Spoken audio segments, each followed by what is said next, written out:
The House will be in order. The prayer will be offered by our guest chaplain, Dr. Gary G. Dole, Faith Baptist Church, Altoona, Pennsylvania. Let us pray. Our Heavenly Father and God, we thank you for receiving us through the work of your Son, the Lord Jesus Christ, on the cross. We also thank you for the many blessings you have showered upon this great nation.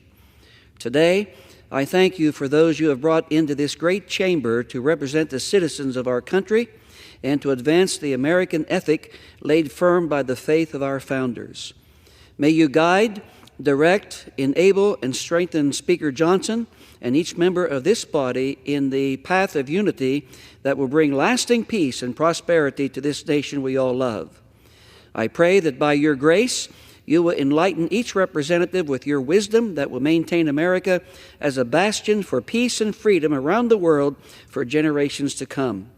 These things I pray in the name of your Son and our Savior, Jesus Christ. Amen. The chair has examined the journal of the last day's proceedings and announces to the House the approval thereof. Pursuant to Clause 1 of Rule 1, the journal stands approved. The Pledge of Allegiance will be led by the gentlewoman from Pennsylvania, Ms. Steen. Allegiance to the flag of the United States of America and to the republic for which it stands, one nation, under God, indivisible, with liberty and justice for all. Without objection, the gentleman from Pennsylvania, Mr. Joyce, is recognized for 1 minute. Thank you, Mr. Speaker. I rise today to introduce the pastor of the Faith Baptist Church of Altoona, Pennsylvania, and the president of the Way of Truth Ministries, Pastor Gary Dole. Pastor Dole has been preaching the gospel since he was 12 years old, and by the time he was a senior at the Washington Bible College, Pastor Dole was already preaching at the Morningside Baptist Church in Suitland, Maryland, right outside of Washington, D.C. Since then, Pastor Dole has had an incredible life. He has served at 4 churches in Pennsylvania and Florida and is currently in his 29th year as the pastor of the Faith Baptist Church of Altoona. Pastor Dole also founded the Way of Truth Ministries, which has missionaries on 3 continents. Pastor Dole has evangelized by preaching the gospel and serving those in need in 25 different countries. Pastor Dole has devoted his life to spreading the word of the Lord and serving those less fortunate. Whether in his community or throughout the world, he has embodied the selfless service of Jesus Christ, his Savior. It is a privilege to welcome Pastor Gary Dole and his wife of 50 years, Nancy, to Washington to open the floor of the United States House of Representatives in prayer. Thank you, Mr. Speaker, and I yield back. The gentleman yields. The chair will entertain up to 5 further requests for 1-minute speeches on each side of the aisle. For what purpose does the gentleman from Pennsylvania seek recognition? Mr. Speaker, request unanimous consent to address the House for 1 minute and revise and extend my remarks. Without objection, and the gentleman is recognized. Mr. Speaker, I rise today in recognition of National Homeownership Month, a time to celebrate the cornerstone of the American dream. For generations, owning a home has symbolized stability, independence, and opportunity. It strengthens families, builds communities, and lays the foundation for long-term financial security. But today, that dream feels out of reach for too many, especially first-time buyers, young families, and those in rural and working-class communities. Rising interest rates, limited housing supply, and increasing costs are making it harder for Americans to put down roots. That's why we must work together across the aisle to support policies that expand access to affordable housing, invest in infrastructure, and reduce regulatory barriers that drive up costs. Home ownership shouldn't be a luxury. It should be an achievable goal for every hardworking American. Thank you, Mr. Speaker, and I yield back the balance of my time. The gentleman yields. For what purpose does the gentlelady from Pennsylvania seek recognition? Mr. Speaker, I ask unanimous consent to address the House for 1 minute and to revise and extend my remarks. Without objection, gentlelady is recognized. Thank you, Mr. Speaker. The United States airstrikes in Iran, which we hope to be briefed on today, is the latest in the signature chaos and erratic decision-making from the Trump White House. I thank God our extraordinary military appears to have exquisitely executed its mission. We can be grateful to our military's carrying out of a decision while asking questions about that decision. Yet, while the news is inundated with reports of Trump's airstrikes, there are many concerns we are not hearing about here at home. Hostages, Ukraine, federal institutions like USAID and the NIH gutted, the big ugly bill that would slash Medicaid for 14 million Americans, including 110,000 of my constituents, the cruel cuts at SAMHSA that will jeopardize the lives of those struggling with addiction and mental health. The Trump White House leads with smoke and mirrors, but they are doing incredible harm to my constituents and to Americans across this country. I call upon my colleagues to not let them be successful in their attempts to obscure and distract. Jefferson said, when injustice becomes law, resistance becomes duty. Resist. I yield back. The gentlelady yields back. For what purpose does the gentleman from Mississippi seek recognition? Speaker, I ask unanimous consent to address the House for 1 minute. Without objection, the gentleman is recognized. Mr. Speaker, I rise today to honor an extraordinary American and a proud son of South Mississippi, Lieutenant Colonel Boyd Mason, for his nearly 3 decades of distinguished service to our country. Lieutenant Colonel Mason served with courage and honor, including 2.5 years doing active duty in Vietnam War. His dedication to our nation didn't end with his military service. He continues to be a guiding light in Jackson County and all across South Mississippi's 4th Congressional District. Today, Mr. Mason faces a new battle. Battle this time is a personal one, fight against cancer. Yet his strength and spirit remain unshaken. He is a devoted father of 5, grandfather to 12, great-grandfather to 5 more. His legacy of service, faith, and perseverance reaches far beyond the battlefield. It lives on in the lives touched and the freedoms he helped defend. While our military members risk their lives every day for the sake of our great country, it's more important than ever to honor those who answered the call. Lieutenant Colonel Mason is a hero, plain and simple, and I ask all Americans to join me in keeping him and his family in our thoughts and prayers. And Mr. Speaker, we honor Lieutenant Colonel Mason today. And with that, I yield back. The gentleman yields back. For what purpose does the gentleman from North Carolina seek recognition? Mr. Speaker, I ask for unanimous consent to address the House for 1 minute for cause and extent. Without objection, the gentleman is recognized.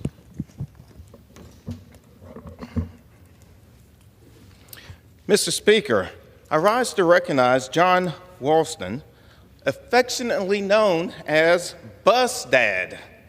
After an impressive 51 years behind the wheel of a school bus dedicated to transporting exceptional children within Wilson County Public Schools, Mr. Walston has recently entered a well-deserved retirement. Mr. Walston was more than just a school bus driver.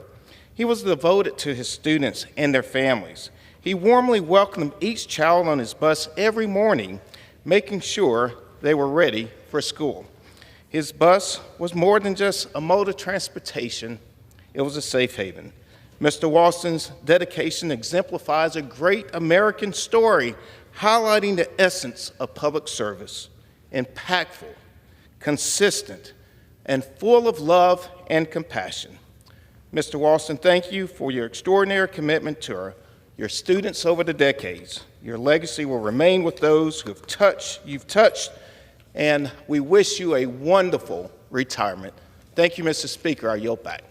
The gentleman yields back. For what purpose does the gentleman from California seek recognition? Mr. Speaker, to address the body for 1 minute without objection. Without objection, the gentleman is recognized. Mr. Speaker, today I rise to once again stress the need for immigration reform in this country.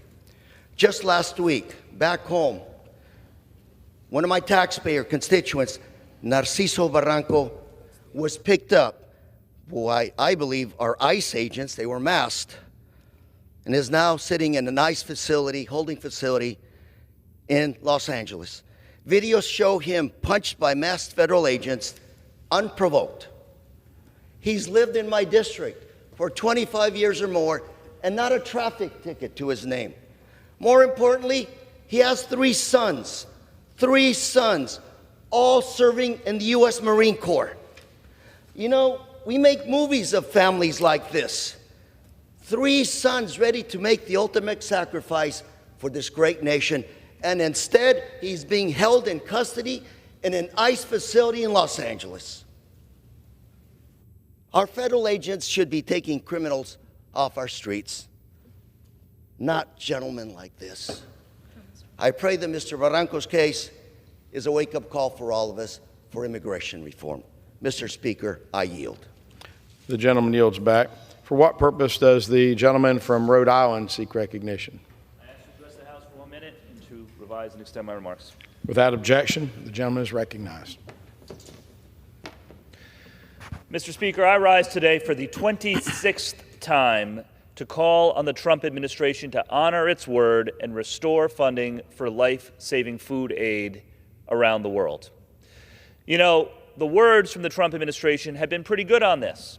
Elon Musk said that funding for emergency food aid will be restored. Marco Rubio has repeatedly said he was going to do it. They even got Fox News to write a glowing online article about their plans to restore funding. But it's been 6 months since they cut this funding off. 6 months. And every day that they wait is another day that children die of starvation unnecessarily. Every day, there are children whose organs are shutting down, who are unable to eat conventional food and can only have their lives saved by ready-to-use therapeutic food manufactured in the United States. Every day, the clock is ticking. The administration needs to do what it said it's going to do, restore funding for this aid, and I will continue to stand on this floor every day until they do. I yield back. The gentleman yields. The chair lays before the House the following enrolled bill.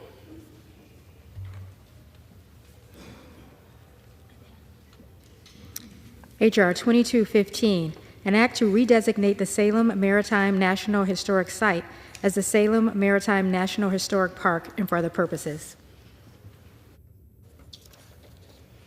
For what purpose does the gentleman from California, Mr. Kiley, seek recognition? Mr. Speaker, pursuant to House Resolution 530, I call up House Resolution 516 and ask for its immediate consideration in the House. The clerk will report the title of the resolution. House Resolution 516, resolution condemning the violent June 2025 riots in Los Angeles, California. Pursuant to House Resolution 530, the resolution is considered read. The resolution shall be debatable for 1 hour, equally divided and controlled by the chair and ranking minority member of the Committee on Judiciary or their respective designees. The gentleman from California, Mr. Kiley, and the gentleman from Maryland, Mr. Raskin, each will control 30 minutes. The chair recognizes the gentleman from California, Mr. Kiley. Mr. Speaker, I ask unanimous consent that all members may have 5 legislative days in which to revise and extend their remarks and to insert extraneous material on House Resolution 516. Without objection. I yield myself such time as I may consume. The gentleman is recognized. A couple weeks ago, the entire world witnessed horrifying scenes out of Los Angeles. Molotov cocktails and bricks being thrown at officers, Waymo cars being lit on fire, American flags being burned, roadways being blocked. Today, we will stand as a House to condemn these acts of violence and to condemn the irresponsible politicians who refused to adequately address them. I think it's important to understand from the beginning the events leading to these horrific scenes. We should first recognize that ICE was undertaking operations in Los Angeles that have been very standard across administrations, Democrat or Republican. President Obama, after all, carried out millions of deportations. And the priority has always been to focus on those who have a criminal record and who pose a risk to the public. That is precisely what ICE was doing in Los Angeles. Among those targeted were murderers, pedophiles, and drug traffickers.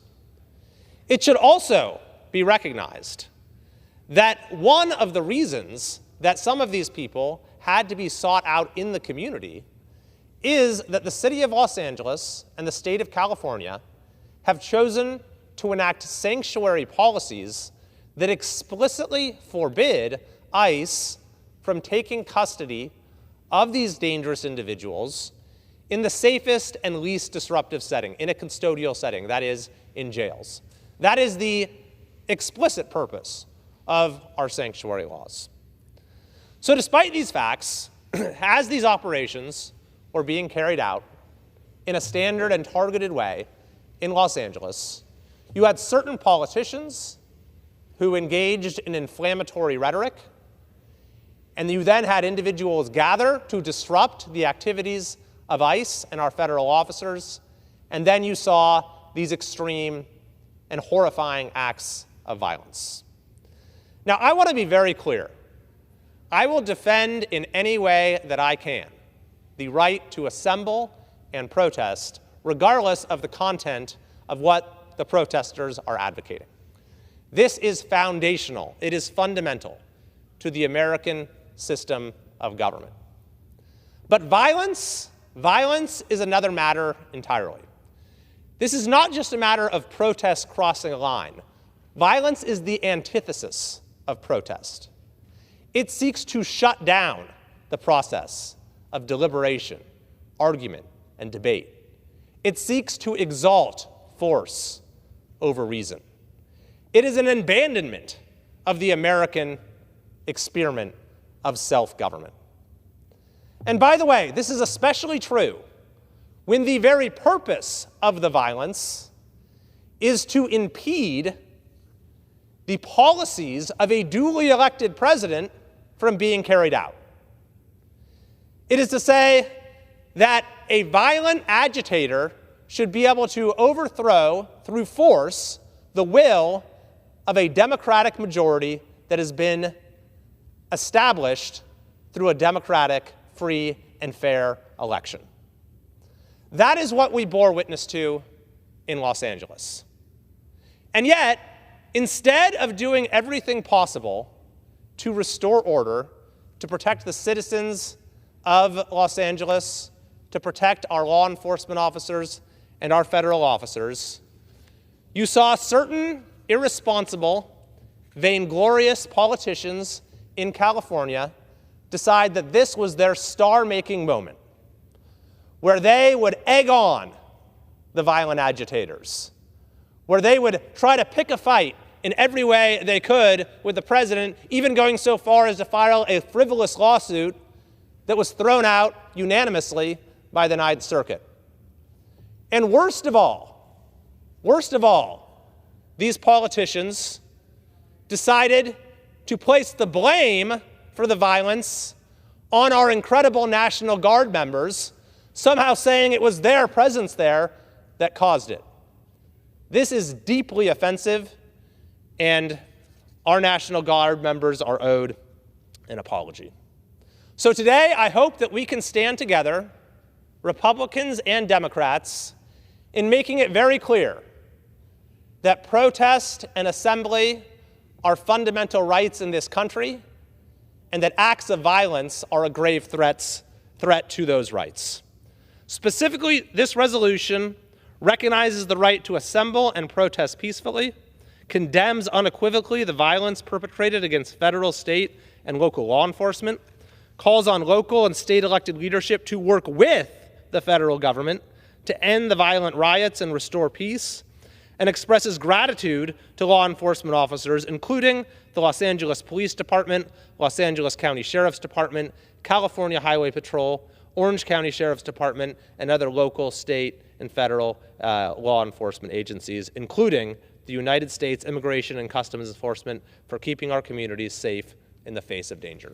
I reserve the balance of my time. The gentleman reserves. The gentleman from Maryland is recognized. Thank you very much, Mr. Speaker. I yield as much time as she might consume to the chair of the California Democratic delegation, Ms. Lofgren, who leads the 45 Democrats in the California delegation. The gentlelady from California is recognized. Mr. Speaker, I oppose the Kim resolution. Now, had it just condemned violence and thanked the National Guard and the Marines who did not ask for this assignment, I think we'd all be on board. Instead, the resolution really is engaging in partisan games with misleading and inflammatory provisions. You know, Trump said he was going to go arrest and deport violent criminals. People are okay with that. Instead, armed, masked ICE agents, some refusing to identify themselves, aggressively and in some cases even violently, took down day workers at Home Depot, busboys, gardeners, a union leader. And regular people in Los Angeles objected to that. And as the First Amendment provides, they peacefully protested against it. Unfortunately, there were some hooligans and rowdies who infiltrated that group, and they committed violent acts and vandalism, and for that, they should be prosecuted. They should be brought to justice and condemned, which we do. However, the resolution really creates a misleading picture of what happened. On the first page, it says, whereas these protests quickly escalated into violent riots across Los Angeles, where acts of arson, widespread looting, property destruction, lighting streets on fire. Well, the fact is that these demonstrations were largely confined to about a 10-block area of downtown Los Angeles. The police, LAPD, had the situation under control, and there's an elaborate system of mutual aid in California. Had they needed additional forces, it was readily available under mutual aid. I would like to point out to my colleagues on the other side of the aisle, in case they need a reminder, LA County is 4,060 miles, square miles, not the 10 blocks. So when President Trump deployed the Marines and National Guard in LA, it was not at the request of local officials, the chief of police or the governor. It was unprecedented, unnecessary, and a clear attempt to take over the state's law enforcement authority. In fact, I think it did aggravate tensions in the area. Now, the National Guard remains in Los Angeles to this day. They have nothing to do. We heard a report from the former commander that less than 20% are doing anything, and they've been taken away from jobs where they were needed. For example, helping in efforts to prevent forest fire prevention and the like. You know, as the elected chair of the California Democratic delegation, I was proud to join my colleague, Ms. Barragan, in introducing a resolution that, unlike this one, is based in fact. Our resolution condemns the president's authoritarian response to First Amendment expressions of dissent. Unlike the Kim resolution, it expresses support for law enforcement and for the National Guard and for the Marines, and it condemns violence by those who committed it. Now, why is this important? You know, in the resolution, it's so partisan. It says, whereas California's leadership has prioritized protecting illegal immigrants and violent individuals over United States citizens. That is absurd. That is insulting to our elected officials, but it's right in keeping with what the president has said. He has indicated publicly he intends to target cities and states that are democratically elected, that have Democrats elected in government. What a strange thing to say. The executive order that nationalized the California National Guard applies to anywhere in the United States. It's not just LA, it's not just California. I think this resolution, really, and false as it is serving as a predicate, as a foundation for the military to be used in places all over the United States at any pretext, so that the military can go in and assume civilian authority away from those who are democratically elected. That's why it's important that we do not approve this resolution with its false whereases, that we do not participate in a scheme to replace the democratically elected officials in cities and counties and states across the United States. I'll just end with this. Who should we be more concerned about? What should we be more afraid of? The gardeners that are being arrested by ICE, the busboys, the farm workers, or the concept that the administration may be taking the steps to replace with the military civil authority that has been duly elected around the United States. With that, Mr. Raskin, I yield back. The gentlelady yields. And the gentleman reserves. The gentleman from California is recognized. Just to make sure that we're dealing with the facts as they actually occurred. The assertion that LAPD had the situation under control, we all saw otherwise on our television sets, and the LAPD chief himself said that every person in Los Angeles should be disgusted by what occurred. The governor has himself in the past recognized the virtue of using the National Guard when you had situations that required reinforcement. This notion that somehow the president was taking over the state's law enforcement authority, the Ninth Circuit said otherwise unanimously, even a Biden-appointed judge saying this was the president was exercising his authority to prevent the disruption of the enforcement of federal law. As to this notion that the violence was largely confined to downtown LA, I can't agree with the assertion that it's somehow less objectionable to have violence occur within a concentrated area than on a more diffuse basis. And finally, this disparagement of our ICE officers for wearing masks. I think that this is outrageous. We have seen threats against our ICE officers absolutely skyrocket. And it's very ironic for folks that had no problem forcing 2-year-olds to wear masks all day in defiance of even the World Health Organization's guidelines, are now somehow objecting to federal officers who feel the need to do this in order to protect themselves and their family. I yield 4 minutes to the representative from California, Ms. Kim. The gentlelady from California is recognized. Thank you, Representative Kiley, for yielding. I rise in strong support of House Resolution 516 to condemn the violent riots in Los Angeles this month, and I want to thank our brave law enforcement officers. And I appreciate the heated debate and the conversation, and I want to thank my colleague, Representative Kiley, for leading the groundwork for explaining what led to the events that occurred last month in Los Angeles, which explains that the federal agents were conducting immigration enforcement according to the law. Mr. Speaker, protecting public safety should not be controversial. This resolution, therefore, we made it very simple.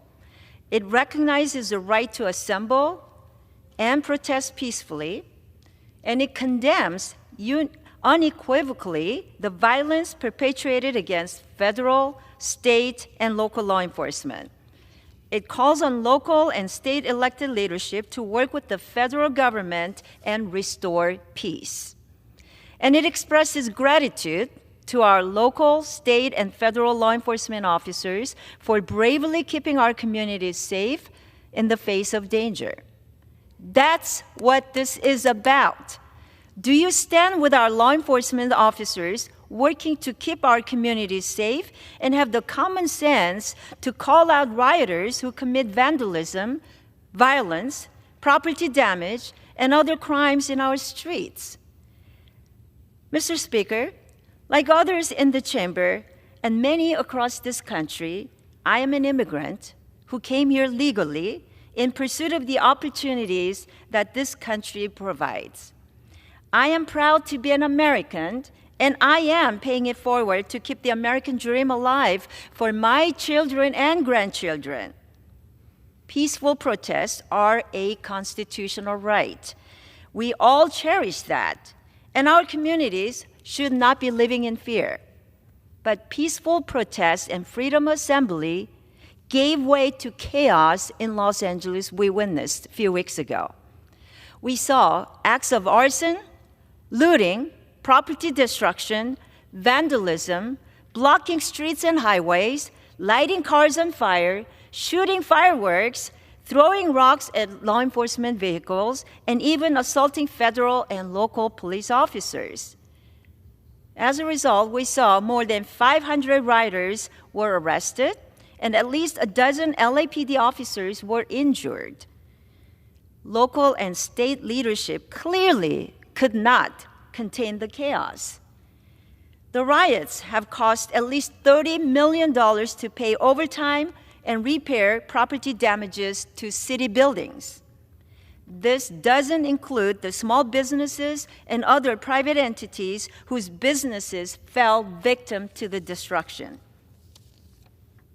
We also know that the riots were enabled by California's soft-on-crime policies that have allowed for lawlessness and endangered public safety. Again, this resolution recognizes the right to assemble and protest peacefully, condemns the violence against law enforcement, and calls on local and state officers to work with the federal government to restore peace, and we want to thank our law enforcement. This is not controversial. Thank you, and I yield back. The gentlelady yields back to the gentleman from California. The gentleman reserves. Gentleman reserves. The gentleman from Maryland is recognized. Thank you, Mr. Speaker. I'm now happy to yield 3 minutes to the distinguished gentleman from California, Representative Correa.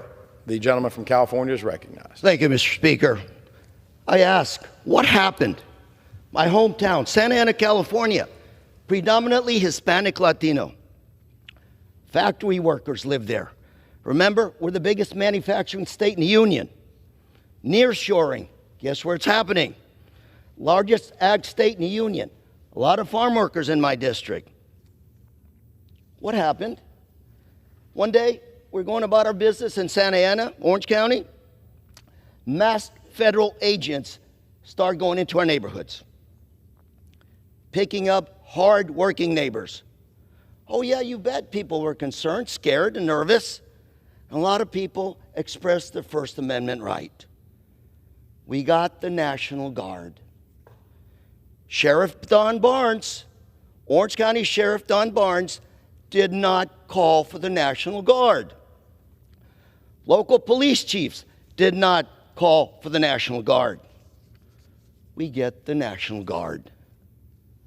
You know, President Trump promised to deport criminals, those with deportation orders, those here less than 2 years. But now it's hard workers, people that pay taxes, that are being picked up. Like 60% of those being picked up are now people without criminal records. Orange County, we didn't have any violence. We had masked officers coming into our neighborhoods. And you know, I bet President Trump would want to know what's going on Main Street. One of the constituents that just got picked up, I talked about a minute ago, Narciso Barranco, 25 years in the U.S., a gardener, a father of 3 Marines. We make movies of people like this. This gentleman is a hero. His family's a hero. Instead, he's in a nice holding facility in Los Angeles. But I'm hearing more stories coming, more Barranco-type families being broken up, military families being separated by their loved ones by ICE. I do not believe President Trump would want his legacy to be that he deported military family members like Mr. Barranco. Look, common sense here. This resolution is not prime time for a vote. A lot of inaccuracies. I'm going to ask my colleagues to vote no on this measure. Mr. Chairman, Speaker, I yield. The gentleman from California yields back to the gentleman from Maryland. Mr. Speaker, I'm moved by the comments of the distinguished gentleman from California, and I wonder what our colleagues think the value is, other than of a purely political nature, to a resolution that purports to be honoring law enforcement when it's set up on a completely partisan basis. I wonder what the value of that is. I especially wonder about what the value of that is when the majority doesn't even stand by actual law when it comes to honoring law enforcement. Because this body, on March 15th, 2022, passed a resolution to put up a plaque, a simple plaque to honor the noble and brave police officers who battled for 4 or 5 hours to stop a violent riot and insurrection unleashed against this chamber and against the Senate in an attempt to overthrow a presidential election.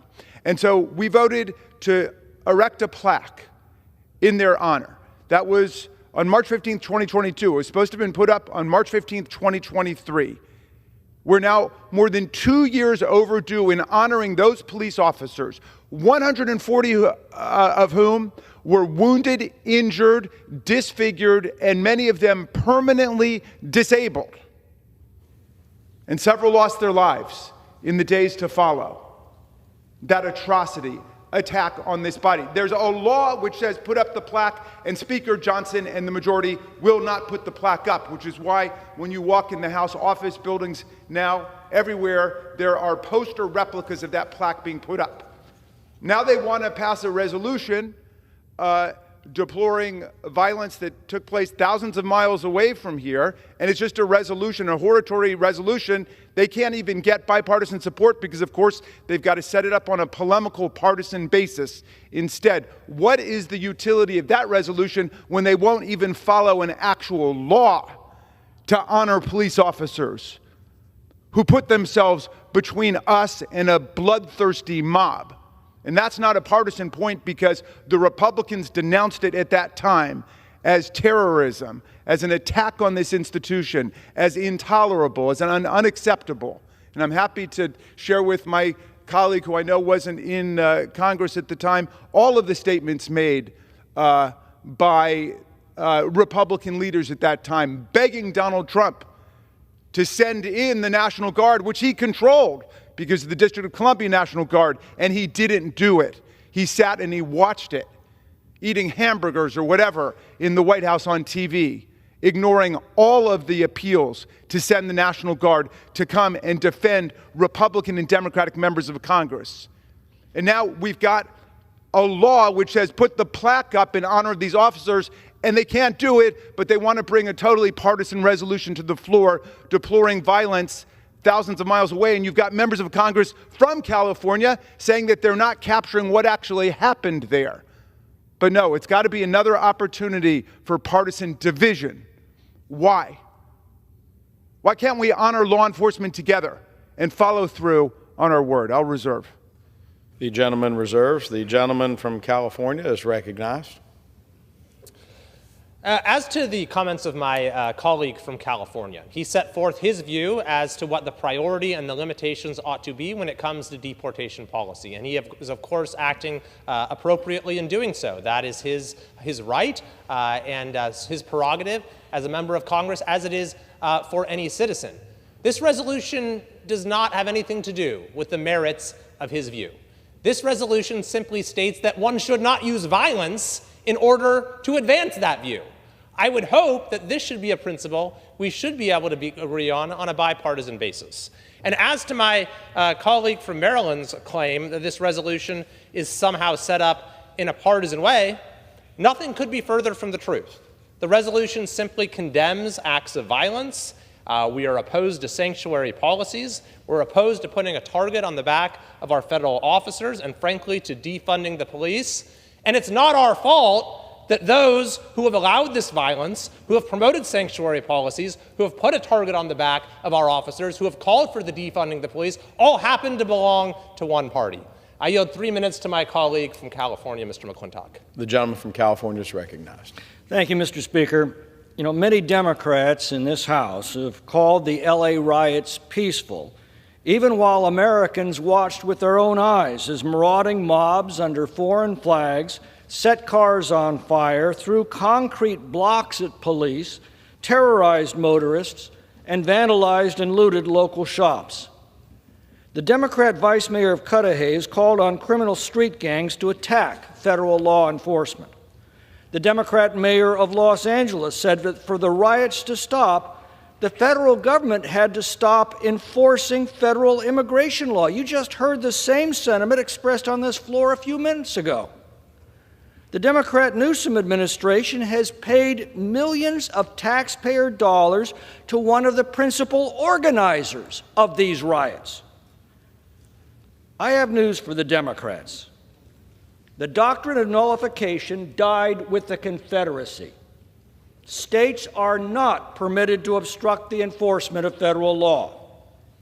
In a humiliating slapdown of Mr. Newsom, even the notoriously liberal Ninth Circuit Court ruled that the president has clear authority to federalize the National Guard to restore order whenever state or local officials are derelict in their duty to protect the public and enforce the law. Now remember how all of this started.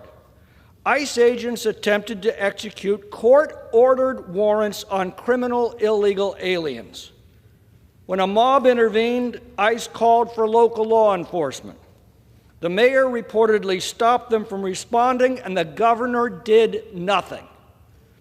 Now, we saw during the George Floyd riots what happens when leftist officials refuse to counter violent mobs.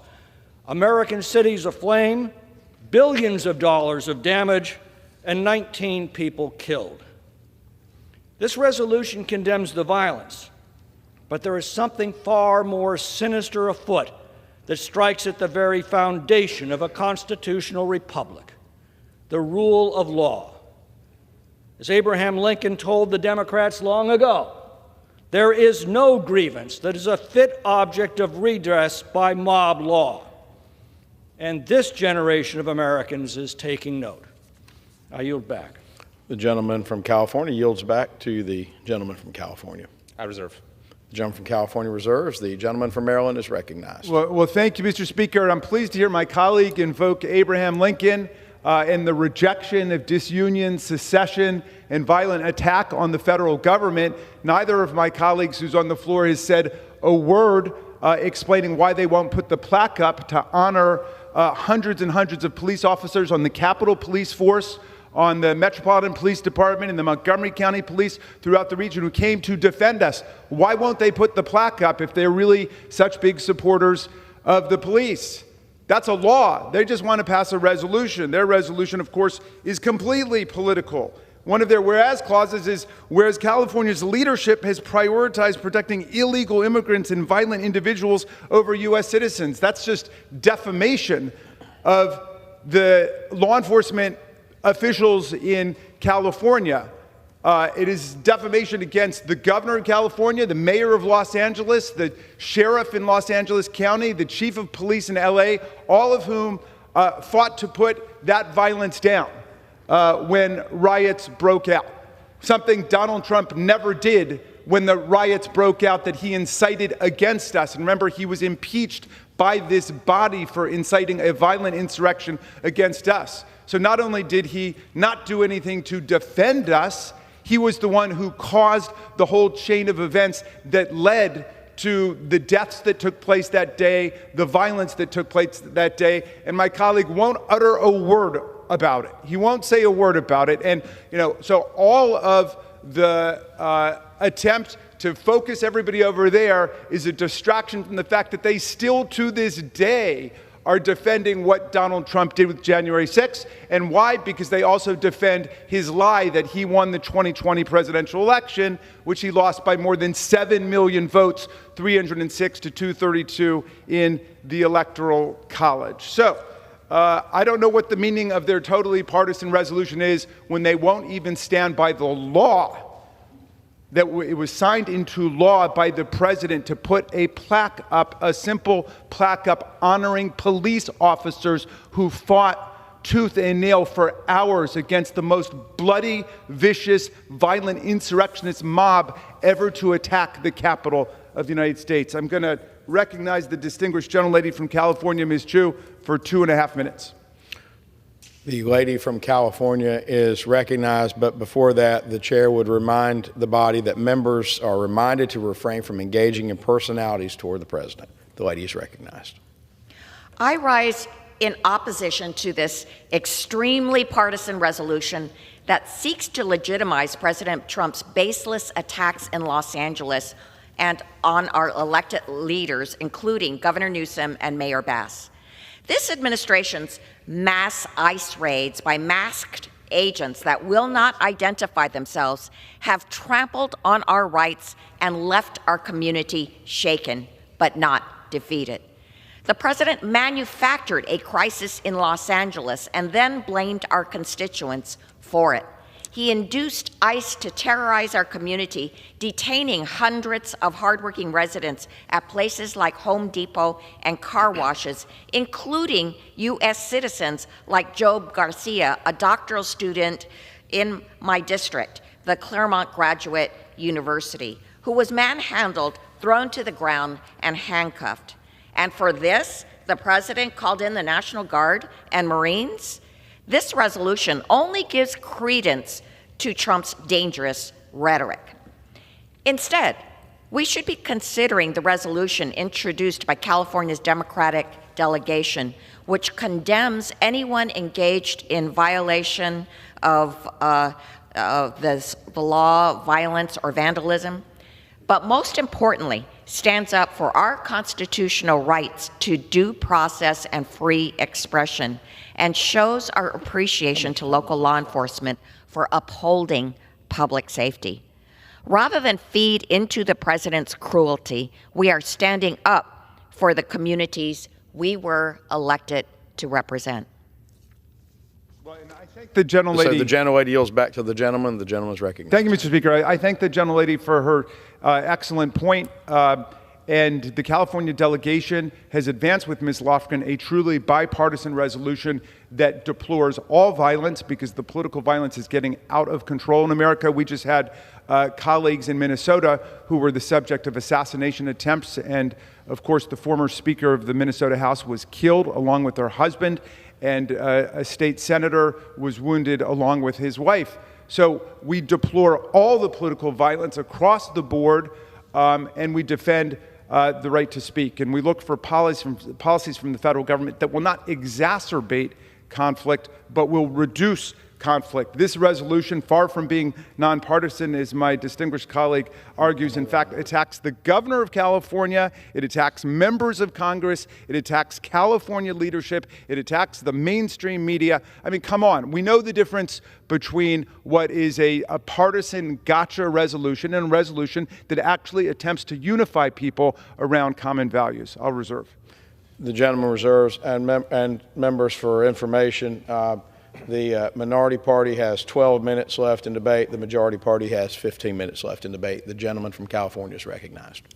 Mr. Speaker, this notion that the president manufactured a crisis is simply asking us not to believe our eyes. You've actually had members of Congress from California who said that there was no violence, even though we all saw on television cars being lit on fire, Molotov cocktails and bricks being thrown at officers, among many other acts of violence. We had several officers who were injured during the process. And what did the president do? He asked our dedicated National Guard members to come in to protect federal property, to protect federal officers. To say that this somehow was what caused the crisis is not only completely at odds with the facts as we all witness them, but is incredibly offensive to our dedicated National Guard members who went there and have successfully managed to keep the peace. Now, as to my colleague from Maryland, who has now accused us of defamation with this clause, whereas California's leadership has prioritized protecting illegal immigrants and violent individuals over United States citizens, that is simply the very purpose of a sanctuary law, be it California's sanctuary state law or Los Angeles' sanctuary city law. The entire purpose of these laws, their explicit effect, is to provide special protection for those who have not only come into the country illegally, but have committed crimes. I'll give you an example of how sanctuary policies work in practice. We had a case not far from Sacramento, where there was an individual who was in police custody for assaulting a peace officer. He had been arrested, he was in custody. This was during the Biden administration, by the way.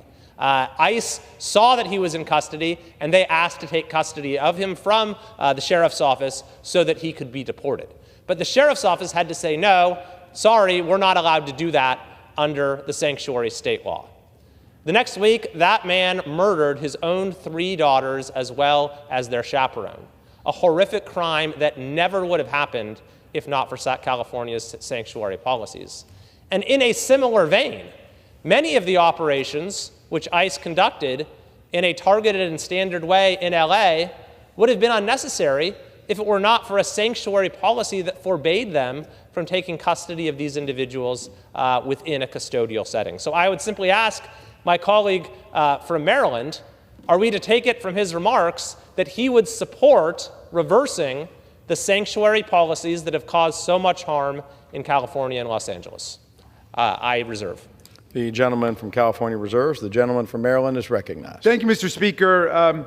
My colleague from California talks about defunding the police, and he might want to update his talking points, because look who's defunding the police. President Trump and the Republicans are defunding the police, and we know that because we debated it for hours on this floor.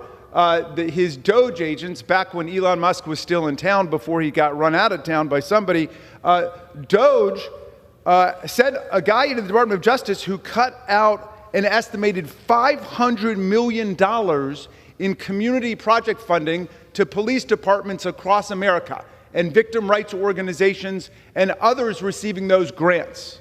And they've not been able to explain it. They didn't even know it was happening. But of course, they unleashed Doge on the Department of Justice, and hundreds of millions of dollars in state and local law enforcement, victim assistance, rape survivor organization grants. All of that was cut by them. And of course, they're also cutting more than $1 billion in law enforcement funding in the DOJ appropriation this year. So we don't need any lectures about defunding the police from people who are actively defunding the police and people who are refusing to follow the law in honoring the police.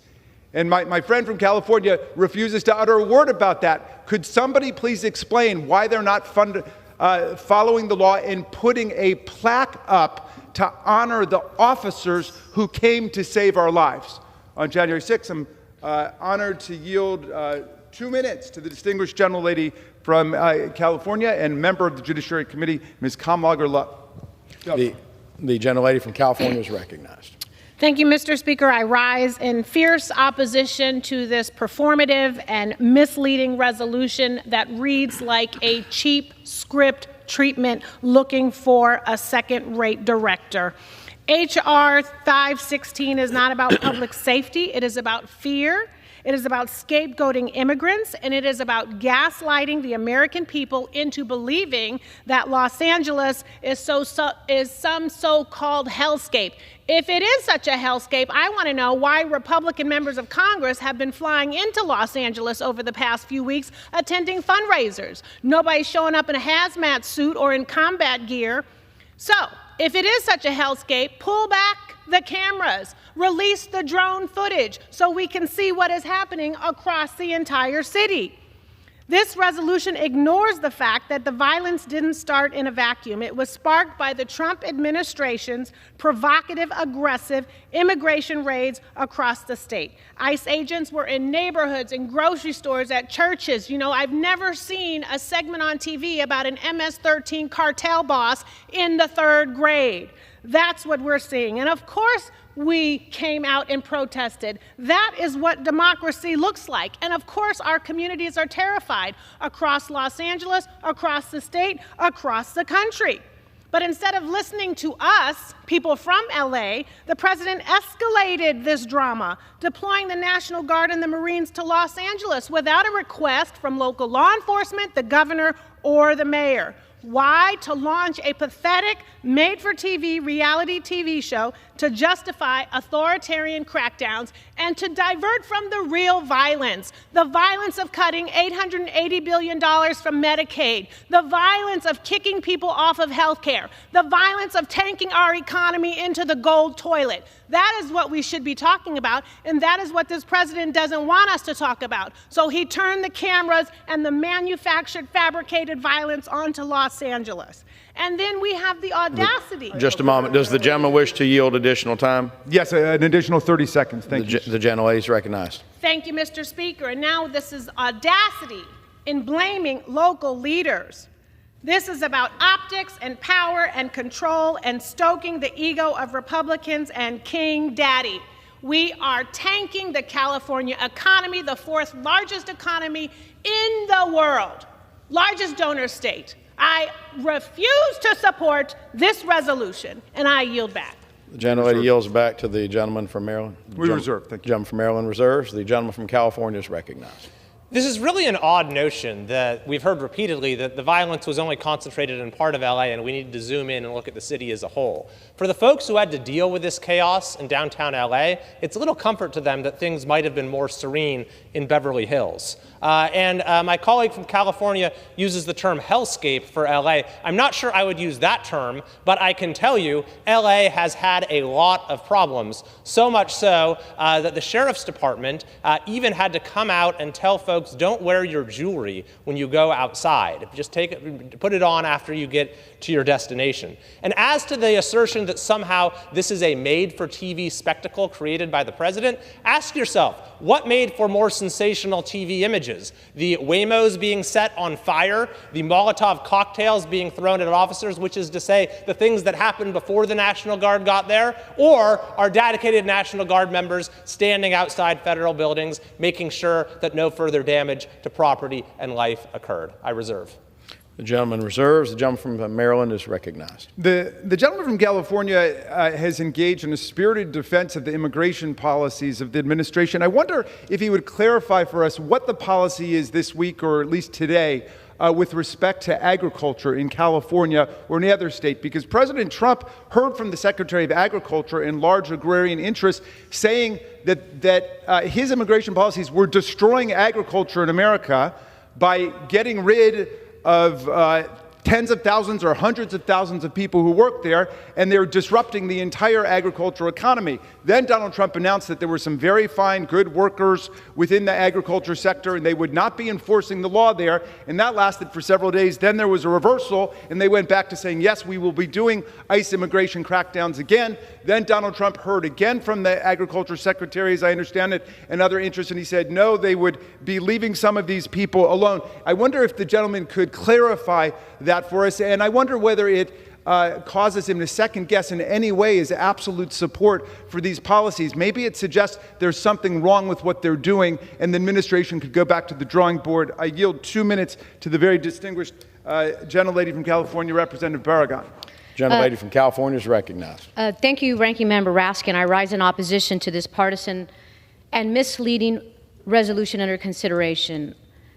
We've heard our colleague distort the facts already through this debate. I want to remind the American people and everybody, it was local law enforcement that got the situation under control before the National Guard showed up, before the Marines showed up. I know because I was on the phone with sheriffs and I was on the phone with local law enforcement who said, no, we don't need anybody. The situation is under control. This resolution distorts the facts of what happened in Los Angeles. It falsely paints a picture of widespread chaos across Los Angeles to justify and legitimize Donald Trump's dangerous decision to deploy the National Guard and U.S. Marines on American soil, all without the consent of California's governor or a request from local law leaders and law enforcement. That's why I worked with Representative Zoe Lofgren to introduce a resolution that condemns violence, that supports peaceful protests, and sets the facts straight. Angelenos have exercised their First Amendment right to peacefully protest federal ICE raids that have terrorized our communities. Unfortunately, there have been a small handful of troublemakers who have taken to the streets to cause destruction and physical confrontation. They should be arrested and prosecuted, something that the governor, the mayor, and LA's congressional delegation have called for from the start. Let's remember, though, how we got here.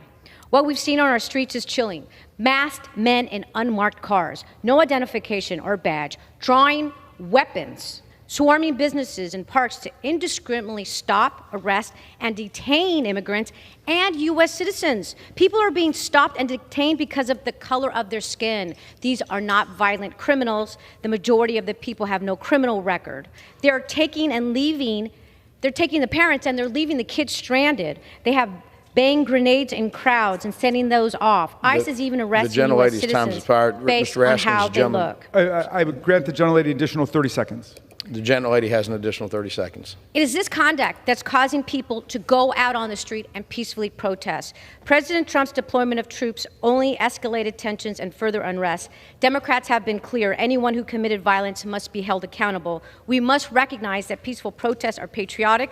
Deploying troops to silence dissent is not. This resolution ignores those facts to score political points. I urge a no vote, and I yield back. Gentlelady yields. We reserve. The gentleman from Maryland reserves. The gentleman from California is recognized. The assertion has been made repeatedly that the president's deployment of the Guard escalated tensions. We have seen zero evidence for that, and we all saw the images, the horrifying violence that was occurring before the Guard came in. I would also remind my colleagues who continue to assert that there was something untoward about the president deploying the Guard that the Ninth Circuit Court of Appeals has ruled otherwise. In a unanimous decision, the court analyzed the relevant statute, which provides that the president has the authority to make use of the Guard in order to stop the execution of federal law from being disrupted. And the judges looked at the facts on the ground and said, when you have Molotov cocktails being thrown at officers, when you have a commercial dumpster being used as a battering ram in order to break into a federal office building's parking lot, when you have roadways being shut down, this looks a lot like there's a disruption of the ability to carry out the federal law. So again, not me saying this. This is a unanimous panel of Trump-appointed and Biden-appointed judges who came to that determination. And I'll happily answer the question of my friend from Maryland about what is the question when it comes to agriculture. Well, here's what the law says. The law says that coming into this country without authorization is illegal, categorically. And then it is within the discretion of the executive branch how to prioritize deportations.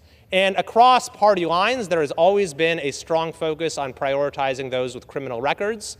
Beyond that, different presidents have chosen to exercise that discretion in different ways. For example, President Obama chose to deport millions of people during his time in office. And it's ultimately a matter of how the president chooses to carry out that policy. But here's the important point for purposes of today's debate. Whatever your views are on that matter, whether you favor deporting everyone in the country illegally, whether you favor deporting no one in the country illegally, you should not, you cannot, you absolutely must not use violence in order to advance that point of view. That is the principle at stake in today's debate, and to vote against this resolution is to countenance what happened, the horrifying events that we saw in my state. I reserve.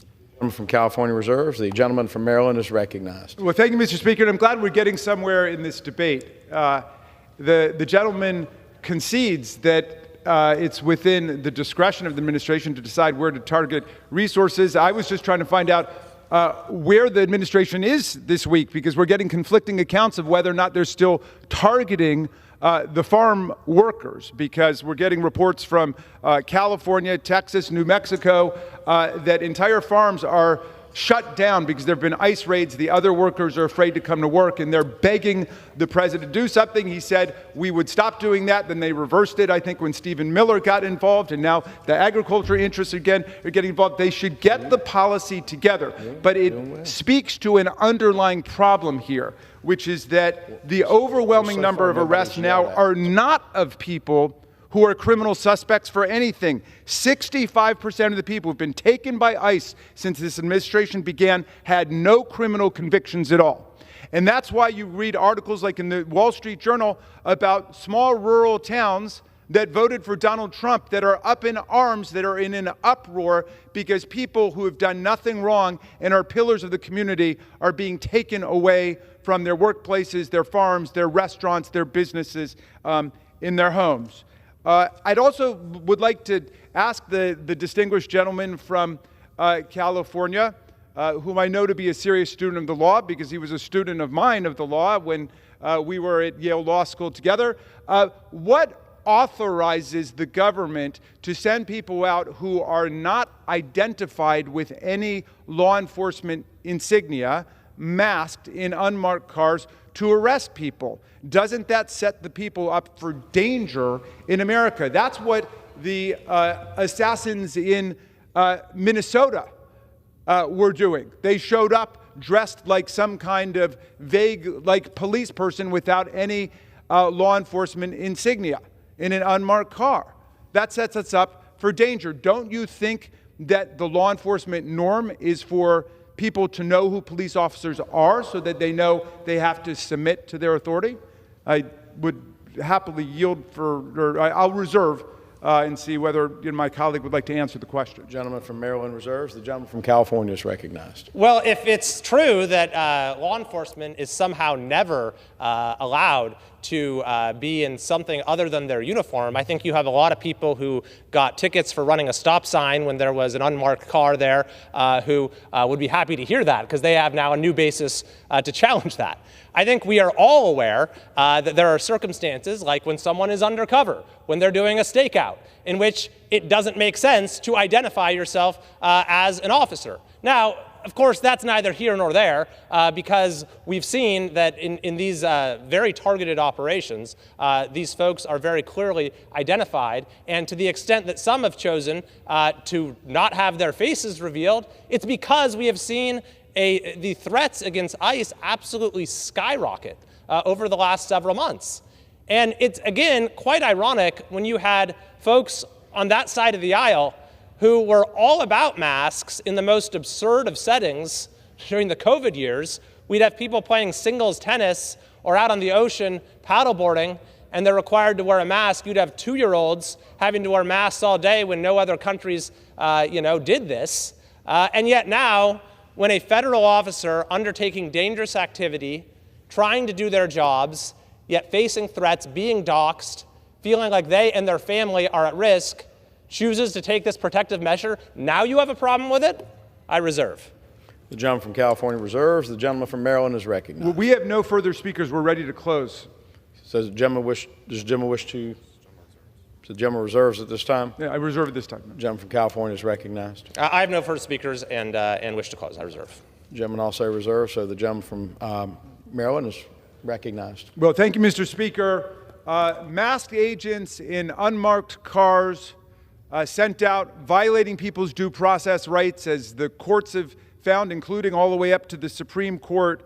They're arresting members of Congress. They're prosecuting members of Congress for doing their jobs. They federalized the state National Guard when the police in Los Angeles and the elected officials are doing their jobs. This is an authoritarian attack on constitutional democracy. We must get back to the rule of law, and if nothing else, the Republicans should put up the plaque they are committed to put up, honoring the police officers who defended American democracy, the Vice President of the United States, the House of Representatives, the Senate, and everybody in this room during the January 6th violent insurrection, which Donald Trump was impeached for having incited. I yield back.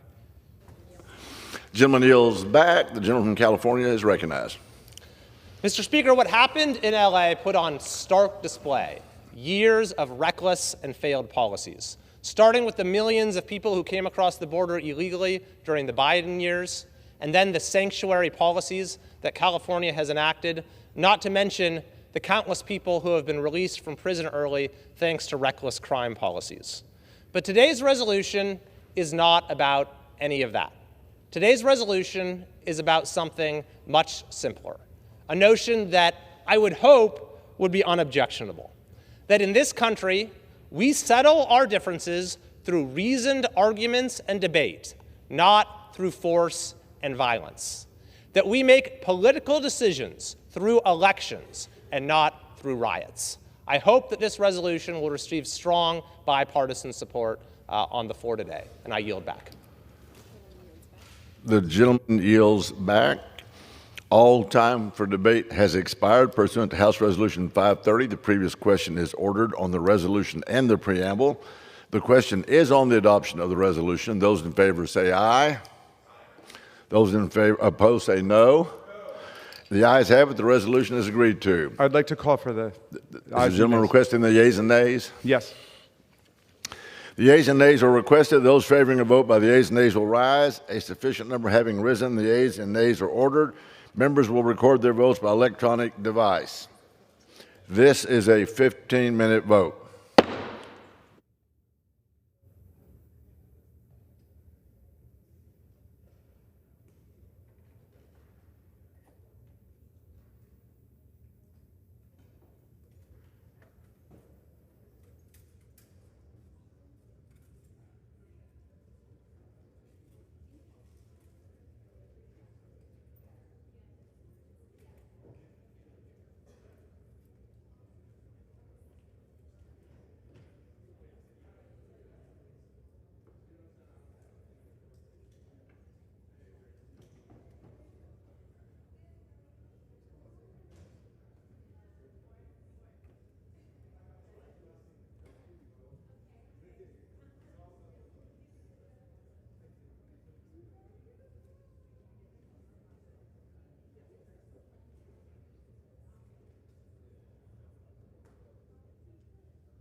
On this vote, the yeas are 215, the nays are 195. The resolution is adopted. Without objection, motion to reconsider is laid on the table.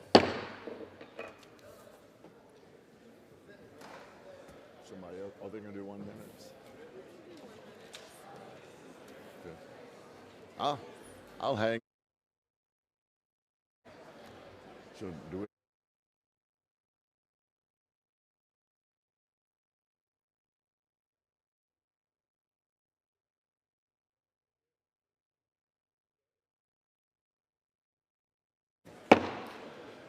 The chair lays before the House a communication.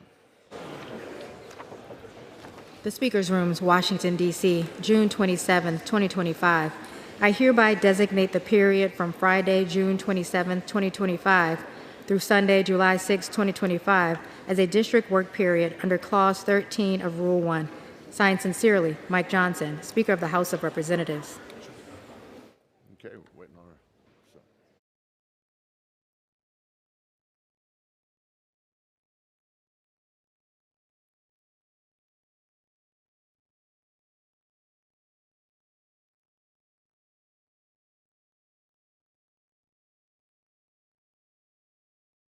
Entertain request for 1 minute speeches.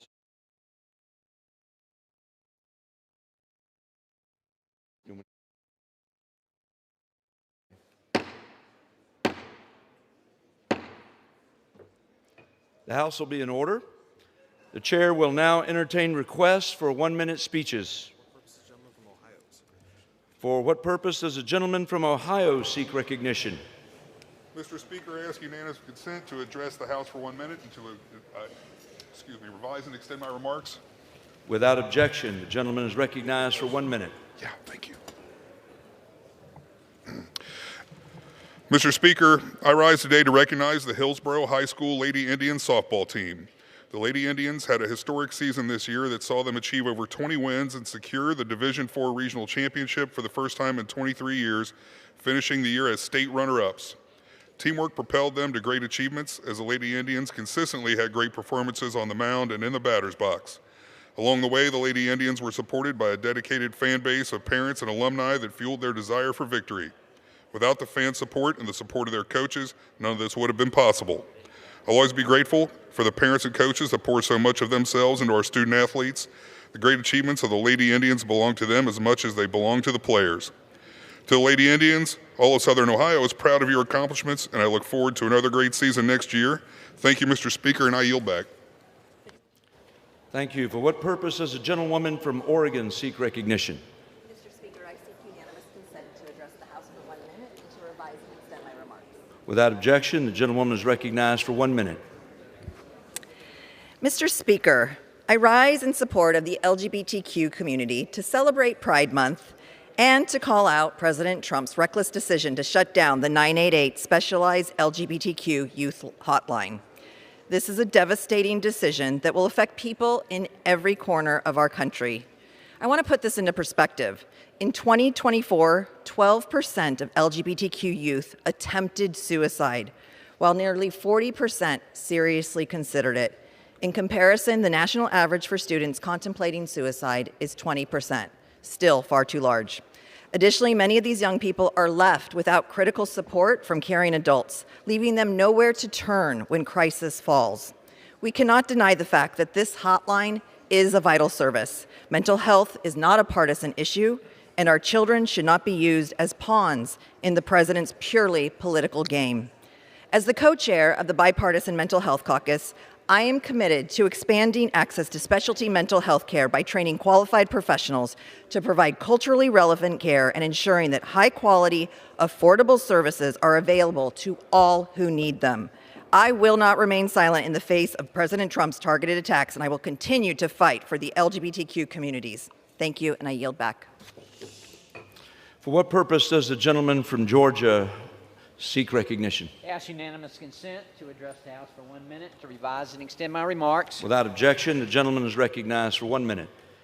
Mr. Speaker, I rise today to recognize one of our nation's greatest World War II museums, the National Museum of the Mighty 8th Air Force. The museum, located just outside of Savannah in Pooler, Georgia, received a preserved B-24 Liberator from the National Museum of the U.S. Air Force in Barksdale Air Force Base. The aircraft is one of the 3 remaining B-24's relics from World War II, originally named Rupert the Roo II. Rupert will undergo a brief restoration process and will join a B-17 Flying Fortress to become the newest centerpiece of the museum. These 2 machines represent the complete collection of the aircraft flown by the Mighty Eighth throughout the Second World War in both the European and Pacific theaters. Thank you to the Barksdale Air Force Base for reallocation and preservation of this historic planes. Efforts like these allow the National Museum of the Mighty Eighth Air Force to fully educate the public on the nation's most storied Air Force division ever known. Thank you, Mr. Speaker, and I yield back. For what purpose does the gentleman from New York seek recognition? Mr. Speaker, I ask for unanimous consent to address the House for 1 minute and to revise and extend my remarks. Without objection, the gentleman is recognized for 1 minute. Thank you, Mr. Speaker. Mr. Speaker, we often speak about how Congress can help small businesses grow, but the true hard work is being done on main streets across this nation. In the Sound Shore region of Westchester, business owners are advancing their own businesses and finding time to lead local chambers of commerce, implementing programs and events that promote their business districts. From Mistletoe Magic and Rye to the Downtown Farmers Market in Scarsdale, sidewalk sales in Larchmont and Mamaroneck, these entrepreneurs are driving revenue and profits with creativity and energy. Let me recognize the work of these local leaders: Catherine White, New Rochelle; Michael Murphy, Mamaroneck; Brian Jackson, Rye; Ralph Carcutt in Harrison; Cami Morrissey and Fritz Falanke, Portchester, Rybrook, Rytown; Gina Proya and Nancy White, Larchmont; Marcy Berman Goldstein and Ken Gidden, Scarsdale Business Alliance; Ann Gold and Mark Jerome, New Rochelle Business Improvement District. In future speeches, I will recognize leaders in the Bronx and along the Hudson River communities of Westchester. We salute them all. Thank you, Mr. Speaker, and I yield back. For what purpose does the gentleman from Wisconsin seek recognition? Thank you. I'd like to speak for a minute and have the ability to revise and extend my remarks. Without objection, the gentleman is recognized for 1 minute. There are good days and bad days in this building. Today we have a little bit of a happy day and sad day in the Grothman office.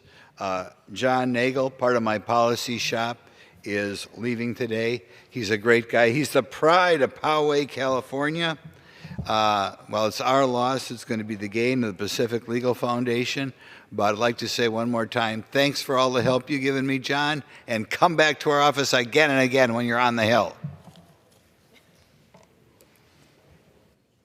Gentleman yields back. For what purpose does the gentlewoman from Maryland seek recognition? Speaker, I seek unanimous consent to address the House for 1 minute and to revise and extend my remarks. Without objection, the gentlewoman is recognized for 1 minute. Mr. Speaker, 7 years ago, on June 28, 2018, a gunman who should have never been able to purchase a firearm walked into the Capitol Gazette and killed 5 members of our hometown newspaper: Gerald Fishman, Rob Hyacin, John McNamara, Rebecca Smith, Wendy Winters. Amid the shock and horror, just hours after the shooting, the Capitol issued a simple statement: "We're putting out a damn paper tomorrow." And that they did. These journalists made clear that the Fourth Estate cannot be silenced, and they made Maryland damn proud. On this tragic anniversary, I want to make it clear on this House floor that as elected officials, we were not sent here to look away, to give up, or to offer our thoughts and prayers alone. That is why I rise today, to remember the journalists we lost, to continue the fight for full freedom of the press, and for common sense gun safety legislation that protects all of our communities. I yield back. For what purpose does the gentleman from South Carolina seek recognition? Reverend Speaker, I ask unanimous consent to address the House for 1 minute, revise and extend my remarks. Without objection, the gentleman is recognized for 1 minute. Thank you, Reverend Speaker. House Republicans have passed legislation that delivers on promises made, promises kept to President Donald Trump by stopping wasteful spending with a big, beautiful bill, eliminating taxes on tips and overtime. This bill secures the border, unleashes American energy, delivers the largest tax cut for working and middle-class families ever, creates jobs, and brings common sense to government. Medicare and Social Security will be protected, while Medicaid will be guarded against waste, fraud, and abuse, as pioneered by Senator Billy Garrett of South Carolina, ensuring it is available to our most vulnerable Americans with laws enforced by Solicitor David Stumbo. It is important to everyone. A family with 2 children in South Carolina will receive higher take-home pay between $7,000 to $10,000 with the new beautiful bill. In conclusion, God bless our troops as the global war on terrorism continues. Trump is reinstituting existing laws to protect American families with peace through strength, revealing war criminal Putin lies, insulting Trump, mocking Trump, with Trump allied with the murderous regime in Iran who proclaim death to America. I yield back. For what purpose does a gentlewoman from Maryland seek recognition? Ask for unanimous consent to address the House and to revise and extend my remarks. Without objection, the gentlewoman is recognized for 1 minute. Mr. Speaker, as chair of the New Dems Rural Broadband Task Force, I rise today to highlight the incredible progress we're making, and yet the critical work that remains to close the digital divide in our country. And this is a personal passion of mine, as I spent years as a nonprofit advocate and then had a tenure at NTIA to roll out the broadband BEAD programming. This past Monday, I had the honor of hosting my colleague, Rep. Budzinski, in Frederick, Maryland, in the 4th step on the New Dems on the Road tour.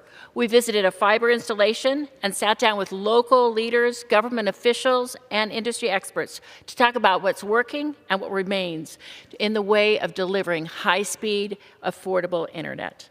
We also discussed the challenges facing broadband deployment, including new rulemaking efforts, potential disruptions of BEAD implementation, federal funding freezes, and the incredible risk posed by the AI moratorium linked to the BEAD funding in the budget package. I've just seen how transformative broadband access can be, from telehealth to learning, to also our U.S. competitiveness and emergency public communications. Just as rural electrification lit up America in the 20th, broadband is the key to unlocking opportunity in the 21st. Let's finish the job. Thank you, and I yield back. For what purpose does the gentleman from Illinois seek recognition? Mr. Speaker, I ask to address the House for 1 minute and to revise and extend my remarks. Without objection, the gentleman is recognized for 1 minute. Mr. Speaker, I rise to honor the life and legacy of Sister Rosemary Conley of Chicago, Illinois, who passed away on June 19th at the age of 94. During her extraordinary life, Sister Rosemary served with unmatched devotion as the longtime executive director of Misericordia, a home for children and adults with developmental disabilities on Chicago's North Side. She started her work in 1969 when Misericordia was a small and under-resourced institution caring for about 50 children with profound challenges. Sister Rosemary brought a bold vision rooted in compassion and dignity. And over the next 5 decades, she transformed Misericordia into one of the nation's most respected care facilities, serving hundreds of residents and employing over 1,200 staff and volunteers. She spearheaded fundraising, created jobs through social enterprises like the Hearts and Flower Bakery, and expanded the campus to include community-integrated homes. Revered across Northern Illinois and beyond, Sister Rosemary was widely recognized for her impact on families and her unshakable belief that every life has purpose. I want to extend my condolences to all of Sister Rosemary's family, friends, and colleagues on this immense loss, and I yield back. For what purpose does a gentlewoman from Vermont seek recognition? Without objection, the gentlewoman is recognized for 1 minute. Mr. Speaker, we all know that the Republicans' so-called big, beautiful bill is wildly unpopular. Every poll, including Fox News, shows that Americans think it's rotten, and it is. That's why Trump is trying desperately to rehabilitate the bill in the eyes of the public. But Americans aren't stupid. They don't want their health care taken away. They don't want us taking food away from hungry people. They don't want our rural hospitals to close. They don't want to add trillions of dollars to the debt, and they sure as hell do not want the wealthy to continue to get rich off the back of the rest of us. This is not rocket science. They want a tax code that doesn't screw us over. They want affordable rent and mortgages. They want lower health care costs. They want to see us fighting for a better future for their families. All this bill does is take and take and take away from working people and provide it once again to the billionaires who do not need it. They see right through it, and so do we. I yield back. For what purpose does the gentleman from Arkansas seek recognition? Ask unanimous consent to address the House for 1 minute, revise and extend my remarks. Without objection, the gentleman is recognized for 1 minute. Thank you, Mr. Speaker. Today I want to celebrate the storied career of Officer John Saub, who will be retiring today after proudly serving the Capitol Police for over 30 years. Officer Saub first joined the Capitol Police in 1993 when he was hired as a security aide before being hired as a full-time officer the following year. Working in Capitol Divisions 2 and 3, Officer Saub has protected this Capitol and its millions of visitors and workers with honor. After 30 years, he likely has enough stories to fill this House chamber, and a number of those include his brother, William, as the two served together from 1994 until 2008. In 2011, John made his way down to the House Intelligence Committee, where he spent every day for the last 14 years securing our members and staff. For over a decade, John has been a valuable asset to our intelligence team, not only providing security, but also serving as the committee expert on all things capitals and commanders. While everyone at Intel will miss our friend, we wish him the best as he embarks on his next great journey. Enjoy your retirement, John. For what purpose does the gentleman from California seek recognition? I ask unanimous consent to address the House for 1 minute and to revise and change my remarks. Without objection, the gentleman is recognized for 1 minute. I rise today to honor Stephen Chaos Camus, a vibrant soul from Blythe, California, whose life reminds us of the urgent need for compassion in mental health care. Stephen was a talented hairdresser with a bright personality and deep love for his mother, Angela Colangeli. He faced incredible challenges, addiction, stigma around his queer identity, and schizophrenia, yet he fought to find peace, often without the professional help he needed. On October 27, 2021, Stephen tragically took his own life. But even in his darkest moments, he dreamed of helping others not to feel alone in their struggles. In his memory, his mother and his father, George, founded Peace from Chaos, a nonprofit supporting those living with mental illness, addiction, and social rejection. As Men's Mental Health Awareness Month comes to an end, let's honor Stephen by fighting for a world where no one suffers in silence and everyone has access to care, support, and dignity. Thank you, and I yield back. For what purpose does the gentleman from Pennsylvania seek recognition? Mr. Speaker, I request unanimous consent to address the House for 1 minute and to revise and extend my remarks. Without objection, the gentleman is recognized for 1 minute.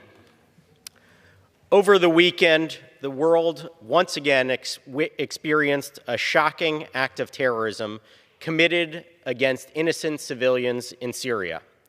Those who attended Sunday Mass at the Mar Elias Church were not combatants. They were members of the community who sought to live in peace and rebuild from war. They were members of our community who had endured unimaginable suffering and faced an uncertain future with faith and hope. In the shadow of relentless terror and violence, it takes enormous courage to do many of the things that we take for granted. We can take inspiration from those who face down the cowardly perpetrators of destruction with faith and hope as they work to rebuild their nation.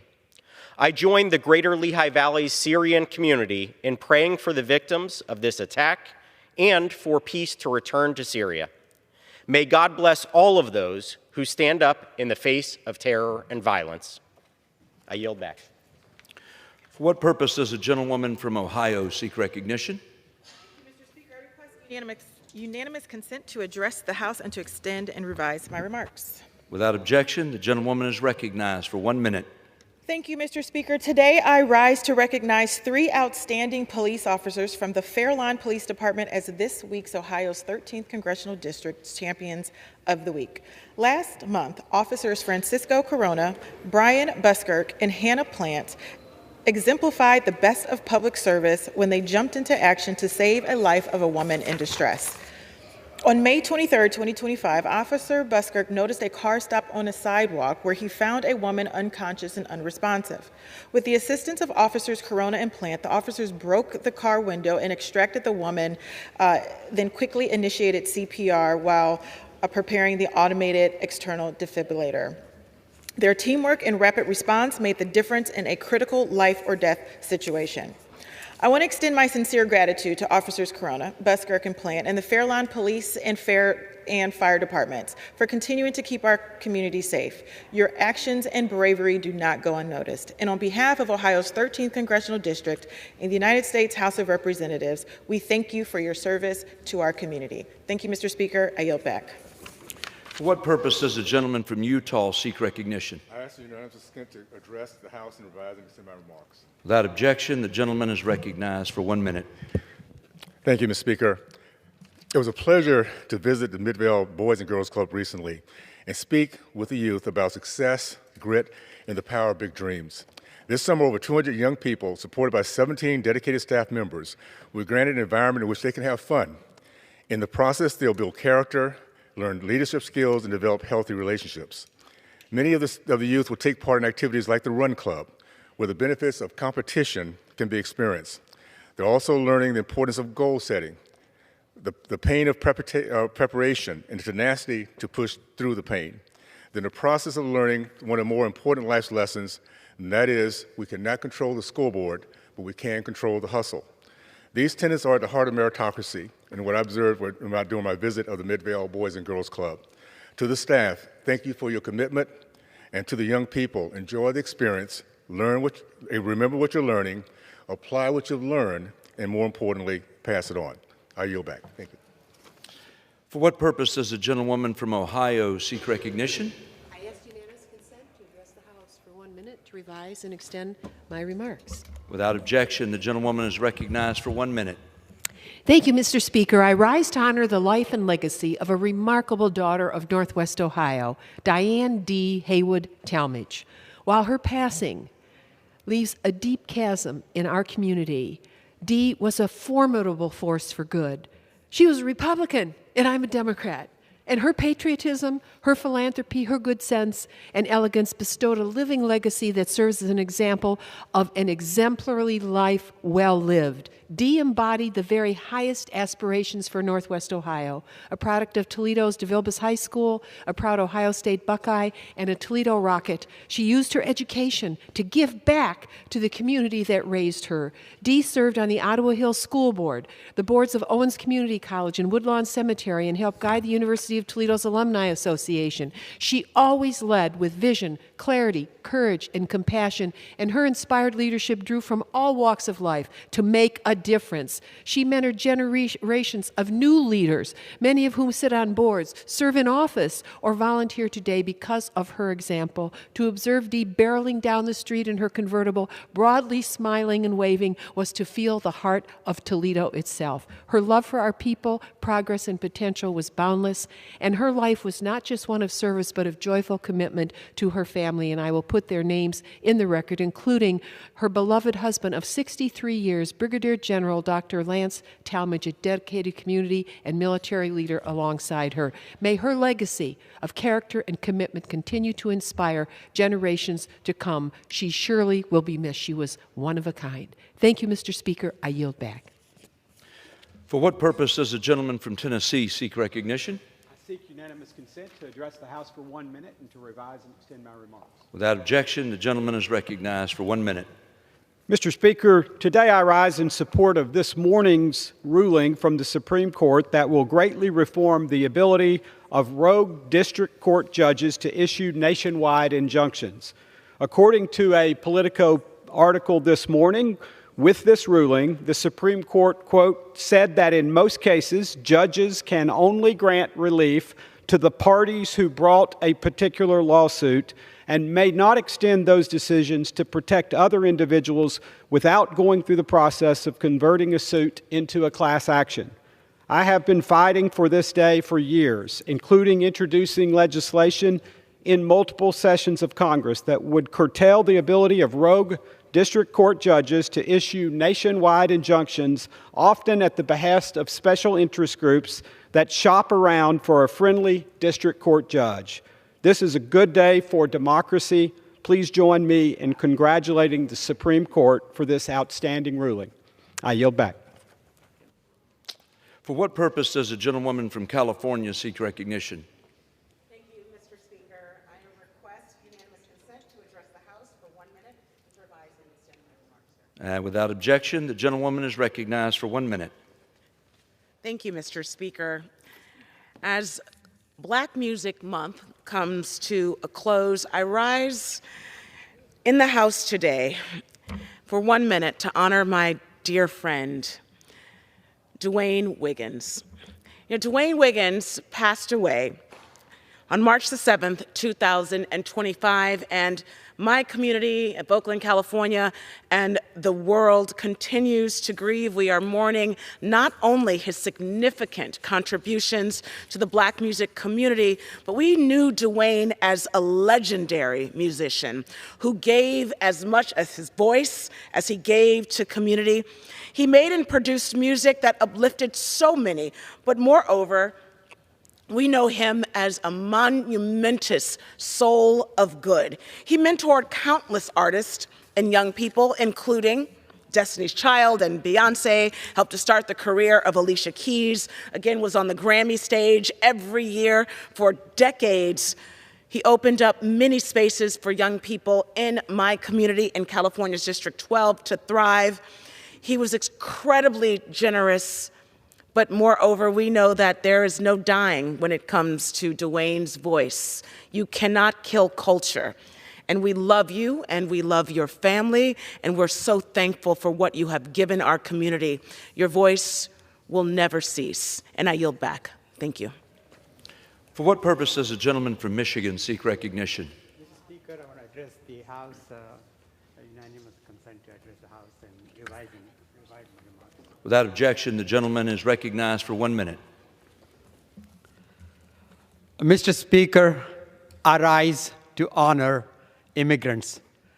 Throughout American history, immigrants of all kinds have made our country great. Sergey Brin invented Google, and Madeleine Albright blazed trails as the first female Secretary of State. But instead of celebrating this diversity, many Republicans want to shame immigrants. On Tuesday, Zohran Mamdani, an immigrant from Uganda, won the New York mayoral primary. Representative Andy Ogles promptly went on an unhinged anti-immigrant racist rant throughout yesterday and today, calling this freely elected man and U.S. citizen Little Muhammad, called for revoking his citizenship and for him to be deported with no just cause. We must always condemn hate. I have introduced a censure resolution, House Resolution 553, against Andy Ogles for his horrific anti-immigrant sentiment. Immigrants make our country great. And I yield back. For what purpose does the gentleman from Texas seek recognition? Mr. Speaker, I ask unanimous consent to address the House for 1 minute. Without objection, the gentleman is recognized for 1 minute. Mr. Speaker, I rise today to honor the amazing life of Sally Ruth Moore, a trailblazer in education, a fierce advocate for equity, and a beloved daughter of Grand Prairie and a pillar of the community in Dalworth on San Antonio Street. Ms. Moore passed away this year at 91, and she leaves behind a major legacy of education in the North Texas community.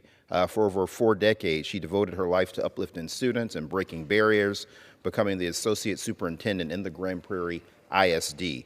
Her journey began as a teacher, a counselor, a principal, where she received numerous accolades for her excellence in the classroom and shaping and forming students for generations. Her leadership wasn't just about academics, it was about dignity, discipline, and love.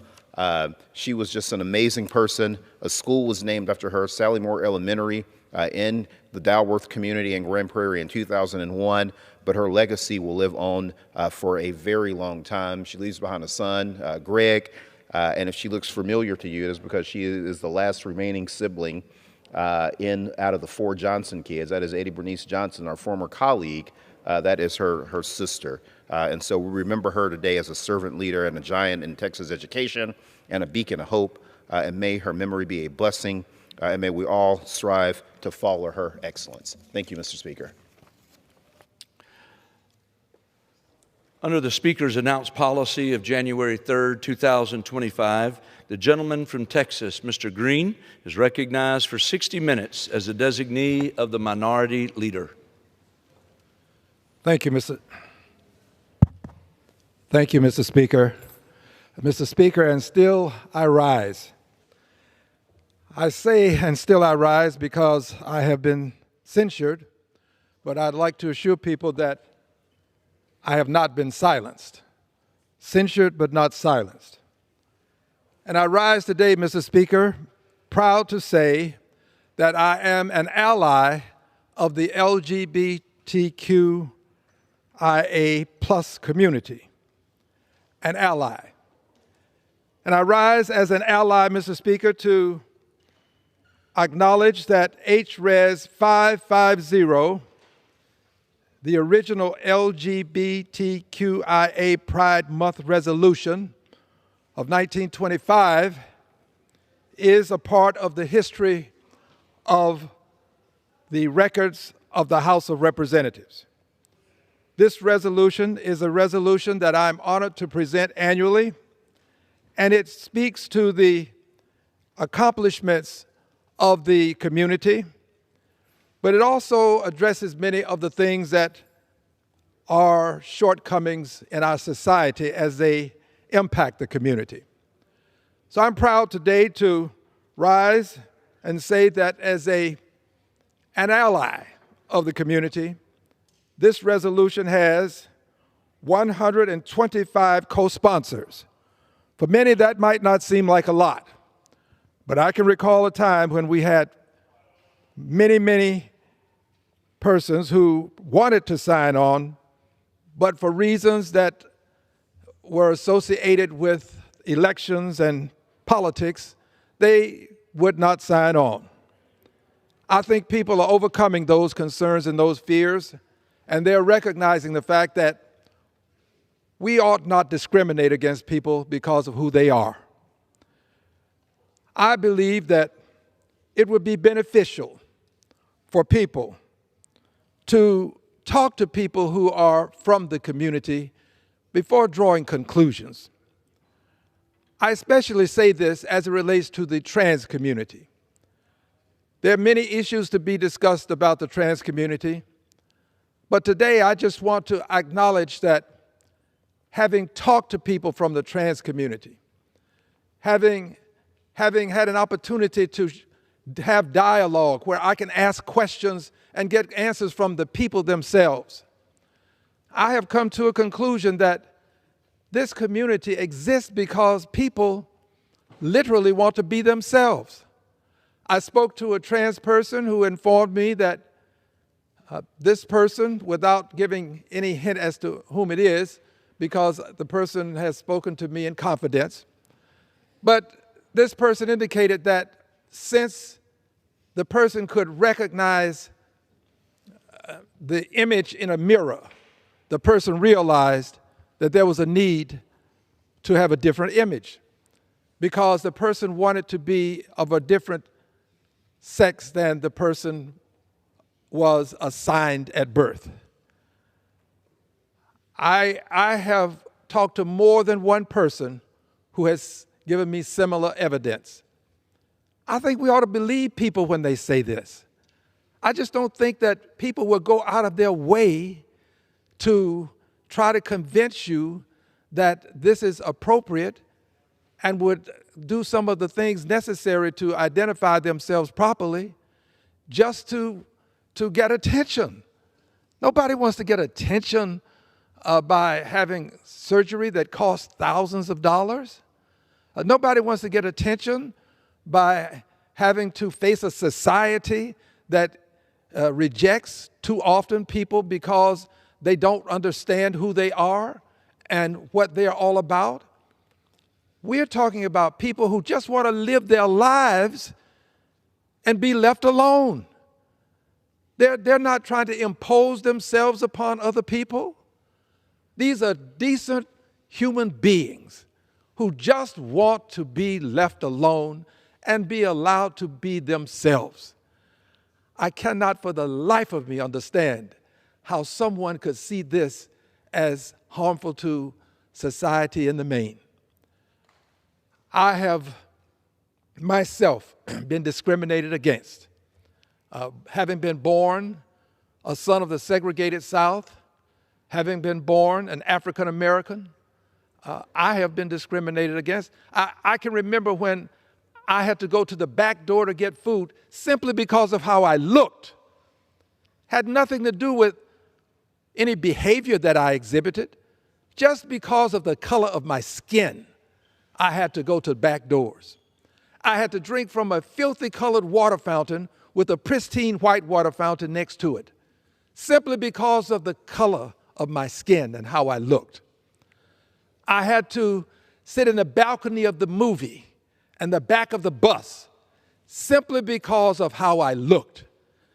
And I am so grateful to God for having me have those experiences, because it gives me some sense of appreciation for what others go through simply because of who they say they are. We cannot have the great country that we claim we are if we will continue to discriminate against people because of who they say they are. This is the United States of America. Liberty and justice for all. That has to include the trans community. It really does have to include it to the extent that they can walk the streets and not be in fear. There are still people who will harm members of the trans community if they can catch them at a certain place at a certain time when nobody's looking, just because of who they are. We talk about other people living in fear, and I think we should, because there are others living in fear as well. But little attention is given to this community and the fear that it has to live and coexist with simply because of who they say they are. So, Mr. Speaker, I'm proud to have this resolution presented today. I plan to continue to introduce the Pride Resolution. I've been doing so for some time now. I had the honor of serving with the Honorable Barney Frank when I was in Congress. The Honorable Barney Frank, as a member of Congress from 1981 to 2013, is recognized in this resolution as an honorary co-sponsor of the resolution. This resolution tracks the history of persons having the opportunity to first embrace themselves with the protestation that started and to move on to the point where now persons can actually embrace marriage and live with the person and love with the person that they choose. As an ally of this community, I find none of this offensive. I find all of this to be natural for human beings who want to just simply be themselves. I am also honored to tell you that in Houston, Texas, not only will this resolution be celebrated, but also there is a pride parade that will rival any parade in this country. People show up in the thousands, the tens of thousands, possibly hundreds of thousands, and they align the streets and they celebrate and some, to a certain extent, commemorate lives that have been lost because they are simply a part of this community. But this is something that I would hope we could see around the country to a greater extent than we see it. Houston, Texas has embraced it. Many other places have. But until it's embraced in the small towns, in the boroughs, in places where people are now at some point, in some places, afraid to announce who they are, until this attitude of pride is embraced by the workplace, workplaces where people cannot indicate who they are, because if they do, they're likely to lose their jobs. Until that same level of pride, that same spirit of embracing people as who they are, judging them by the content of their character, not what they believe them to be within. I think we ought to believe people when they tell you who they are. So today, my prayer is that this pride resolution will inspire people to do more than simply say hello, but will become an ally. I'm recruiting.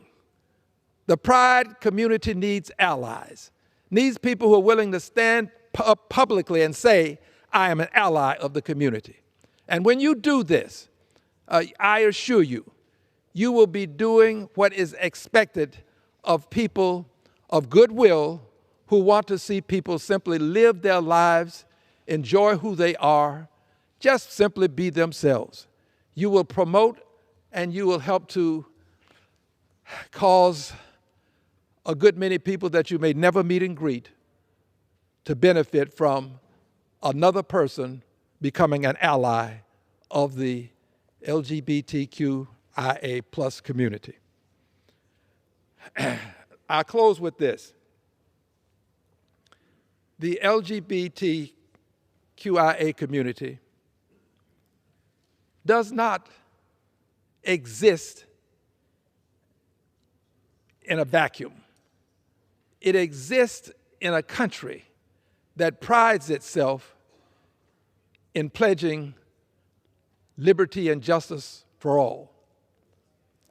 This is an opportunity for every person who's never had the opportunity to talk to a person from this community to just do so. And I guarantee you, if you do so, you'll leave with a different attitude. I absolutely believe this. And I also say to you, don't worry about the pride community trying to impose anything on you. If you don't know a person from the community, you are not likely to be invited to a wedding. So you don't have to worry about some imposition. Just worry about making America all that it claims it is. I plan to do it, and I invite others to do so as well. I yield back the balance of my time. The gentleman yields. Under the Speaker's announced policy of January 3, 2025, the gentleman from Texas, Mr. Roy, is recognized for 60 minutes as the designee of the Majority Leader. I thank the Speaker. Appreciate my friend from Texas. Wish him safe travels back home to our great state. I will yield to the gentleman. Hey, I want to let people know this, not just with the Honorable Chip Roy, but I have relationships with people across all lines in this Congress. And when he comes to the floor and says he wishes me safe travels, I want to let people know that I would extend that to him, but also that notwithstanding what others may think, I have great respect for you. I don't have to agree with you to have great respect for you, and you don't have to agree with me.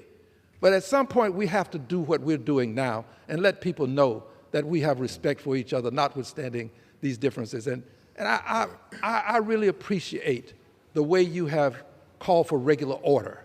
That means something to me.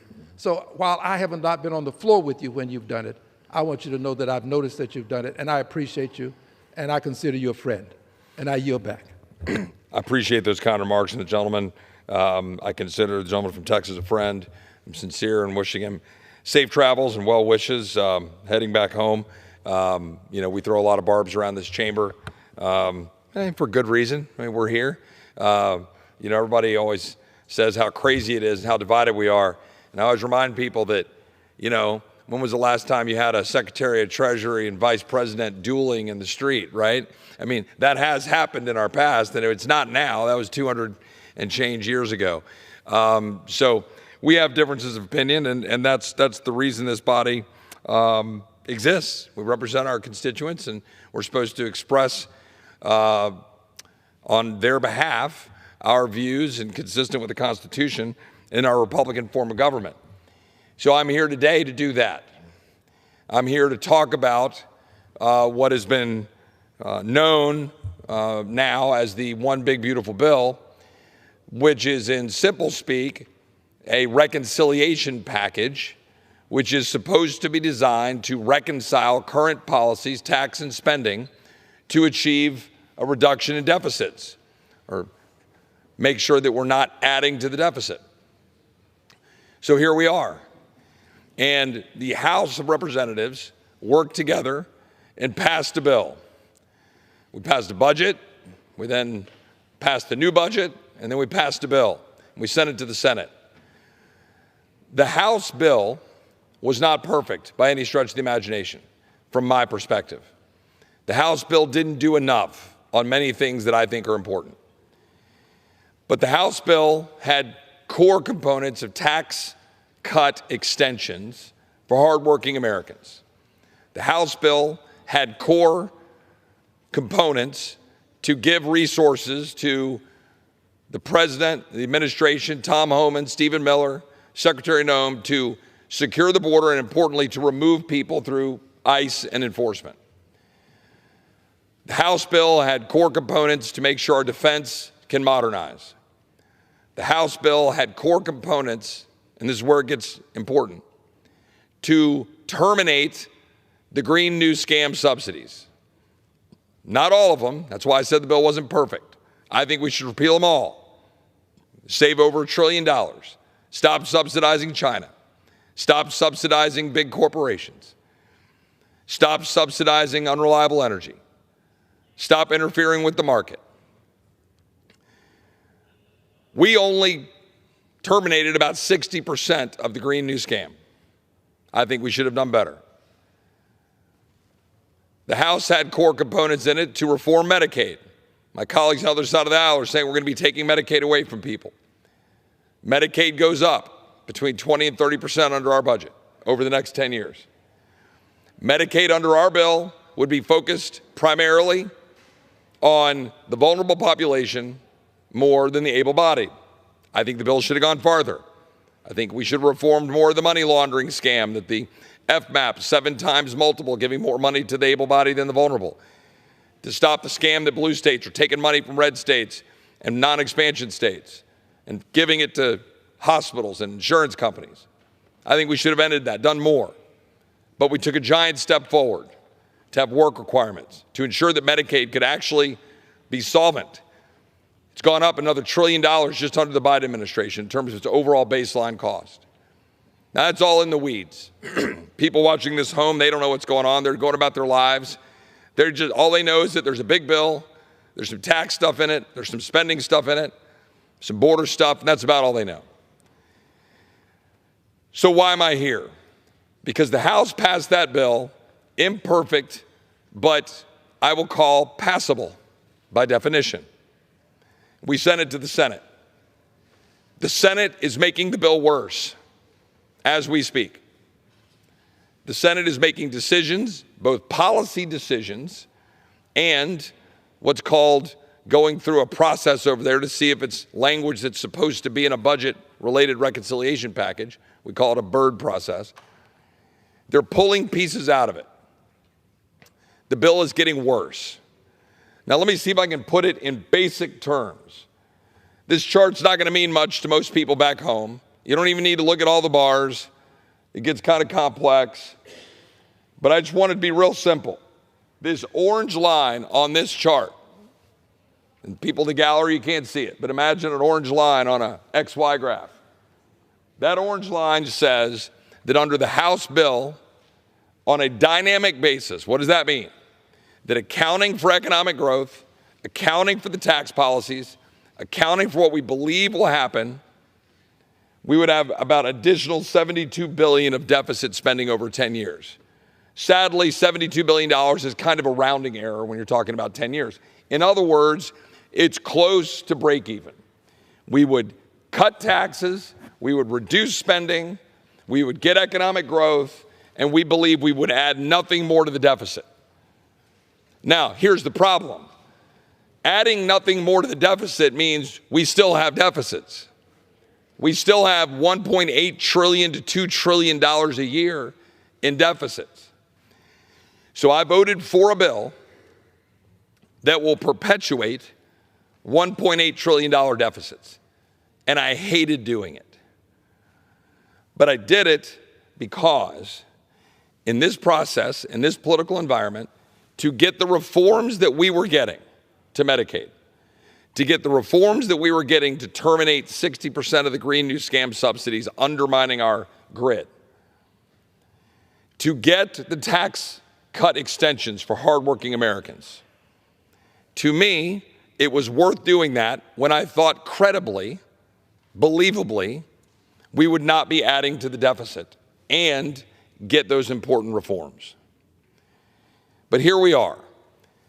The Senate, in its infinite wisdom over in the House of Lords, they are embarking on focusing on what we would have anticipated they would focus on, which is just the tax cut side for the most part. They're backing away from the spending cuts, the spending restraint. They're backing away from the reforms that we think makes the math work. And therein lies the problem. You want to know why we're $37 trillion in debt as a nation? It's because too often my Republican colleagues have never met a tax cut they didn't want to advance, while then campaigning on balancing the budget and cutting spending that they never want to vote for. We can't do that. We have to actually lead. In a Republican form of government, there are 435 of us, representing 30-something million Americans. I represent about 750,000 people. In a Republican form of government, I'm supposed to take the hard votes. I'm supposed to go back to my constituents and say, well, we're doing this and this and this. We think it's good. I know you wanted this, but we can't have that because we're $37 trillion in debt. I go back to this chart. There's a big yellow bar over here with flames on top. It shows almost $1 trillion of additional deficit that the Senate bill would add if the policies they are currently debating in the Senate are adhered to, meaning they got rid of a lot of our savings and they made certain tax cuts more permanent. They extended them. I support making those tax cuts permanent and extending them, but not without the spending reductions necessary to get us back to deficit neutrality or deficit savings. Why does this matter? Because Republicans will go around all the time and say, don't worry, all tax cuts pay for themselves. Let me be very clear. Not all tax cuts pay for themselves. They just don't. I grew up a child of the 80s. I grew up looking on studying supply side economics. I believe in leaving money in the hands of the American people to produce wealth. I believe that does create more revenue the Treasury can bring in with lower rates on a bigger pie. I think that's important. But you still have to do basic math. If you reduce the rate, which I want to do, be perfectly clear, for the worker, for the family, for the business, you're going to get a revenue reduction to the Treasury. Your hope is the economic growth will offset part of that.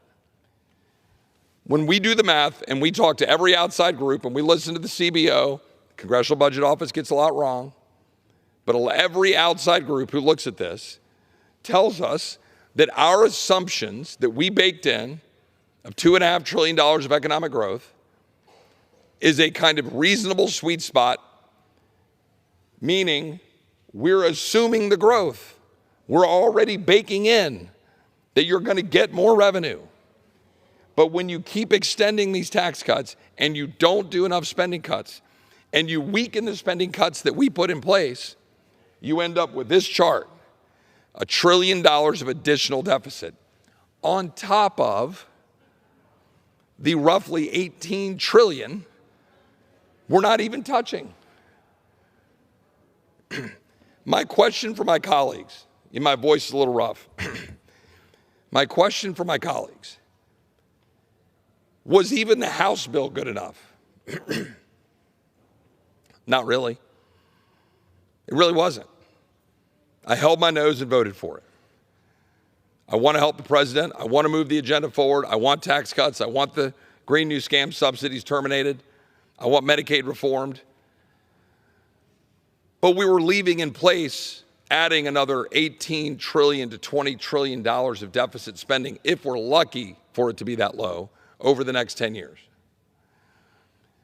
But if the Senate is going to send a bill back to us that's going to add $1 trillion more and not reform Medicaid properly and not terminate the Green New Scam that the president campaigned on terminating, then there is no way I can vote for that bill when it comes back. And that needs to be said, and it needs to be clear. The fact of the matter is, our country is hanging on by a very thin fiscal thread. Bond markets are recognizing this. There was a headline in the Financial Times today. Foreign markets are starting to pull out of federal treasuries. Interest rates are doing what they're doing. You can change the Fed chairman all you want, but if you don't fix the fiscal mess we're in, the outer part of that curve, which is what sets our mortgage rates, our long-term borrowing rates, that's still going to be a mess, and the American people aren't going to be able to afford homes. The average age of the American homeowner today is as high as it's ever been. It's up about 10 years. Now you're in your upper 30s before you're buying home instead of upper 20s, which it was not long ago. We are ripping the American dream out of the hands of our kids and our grandkids because of people in this chamber and people in the other chamber who refuse to do the hard work of governing responsibly. I should say representing, we don't govern, but doing our job. You know, I am blessed to be alive. I'm a cancer survivor. Talked about that before. Was blessed to have treatment at MD Anderson, and that was, what year is this? That was 14 years ago. I think 14 years ago this next month. And why do I bring that up? Because I get cancer groups that come into my office all the time. Speaker, you get cancer groups, you get ALS groups, you get people who have a heart to solve a problem, and they want money. They want funding. I have to say no. If they don't come in and say, well, we know that we're $37 trillion in debt, so we're proposing this plan, and we're proposing cuts over here in order to achieve what we want, which is $100 million for some research. They usually don't do that. They just come in and say we need $100 million for research, or $500 million for research, or $1 billion for some program. And I have to say no. But I always say no. I tell my farmers who come in and are just dying for relief because we've messed up their livelihood so much, Congress has, with a failed system. Crop insurance is important. All the things we do is important. But we include a bloated food stamp program, which is exploding off the charts, in the Farm Bill every 5 years. And they expect me to vote to continue a food stamp program, which is often going to the able-bodied, often corrupted, often feeding our children and people in this country sugary, terrible foods that are making our healthcare system more expensive. And they want me to keep paying for that. So I have to tell my farmers, sorry guys, I'm not voting for the Farm Bill. But I got to say, there's only a handful of us in this chamber who are willing to say no. No is the most powerful and important word in the English language when it is used the right way, which I would say in this body should be used most of the time. Ronald Reagan famously said, I think it was in a Johnny Carson late Tonight Show interview, they were talking, and Reagan said, and Reagan hated taxes, Reagan said every new program that a member of Congress brings to the floor should have a tax increase attached to it. He is correct. He was correct. Why? Because if you bring the $1 billion program to the floor, we vote for it because headline, Chip Roy opposes puppies, right? Chip Roy opposes cancer research. Chip Roy opposes something for veterans or for the elderly. Well, who can vote against that? But if the bill was $1 billion program, tax increase on every American to pay for it, well, now that vote's a little different. But we don't do that. We never do that. So now what's going to happen? Well, there's going to be a lot of posturing over the next week. Here's something that everybody should get a bit of a chuckle out of. We had to pass the budget right before Easter. We had to pass the bill right before Memorial Day. Now we are supposed to pass the final bill, get it through the Senate by July 4th. We had to pass the government funding bill right before Christmas. Speaker knows. Now, why do you think that is? Do you think that's just because everybody goes, well, wouldn't it be nice to do that right at those great holidays? No. Something called jet fumes. Every member of Congress has a trip. Personal, business, corporate, whatever. I'm not corporate government. They want to go take a trip. So they always want to have these bills right before that. So everybody comes in and goes, yeah, I'll vote for it. Let's get out of them. Boom. They get out of town. So here we are. And over the next week, there's going to be an enormous amount of pressure brought to bear from the White House, from our leadership on both sides, to get in line and to say, we got to pass it. If we don't pass it, the taxes are going to go up. If we don't pass it, we're not going to get the border funding. If we don't pass it, we don't have a debt ceiling increase, and oh man, the bond markets are going to freak out. We're not going to default on our debt. We're not going to let taxes go up in the end before this year's over. They don't go up till December. We're going to do what we need to do on the border. I'd like to do it in this bill, but I'm not going to do it in this bill if this bill is adding to the debt, not doing what it needs to do on the Green New Scam, not doing what it needs to do on Medicaid, not doing what it needs to do on countless other issues. I'm not going to do it if it's going to be a big giveaway to blue state tax jurisdictions and state and local taxes where they want my friends in this conference who represent big tax states like New York, California. Ooh, they want a bigger deduction for their state taxes. Why the hell should I subsidize their stupid decisions in their states for their expensive taxes? Why should my constituents have to do that? Why should we continue to allow food stamps to go to the able-bodied? Why should we continue to have Medicaid go to the able-bodied and not have work requirements or not deal with the money laundering scam? Why shouldn't we, by the way, have health savings accounts? The Senate bill took our health savings accounts out of the House bill. Why should we continue to have taxpayer-funded sex change operations? The Senate bill puts that back in. Why should we not tax these big university endowments, these universities that are engaging in political activism, taking massive federal money and federal student loan support? Why shouldn't we tax more? The Senate reduces our tax on university endowments to raise revenue by 20%. Why shouldn't we stop China from getting taxpayer dollars through the Green New Scam subsidies? Our bill prevented China from getting rich off of our tax dollars. The Senate bill takes it out. Why? Why shouldn't we tax the remittances of illegal aliens sending money back to their home countries? Our bill did that. The Senate bill takes it out.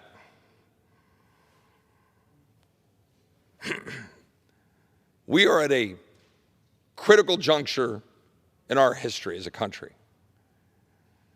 And the question here is, will Republicans step up and put forward transformational reform when they've got the majority in the House, the majority in the Senate, and they've got the White House?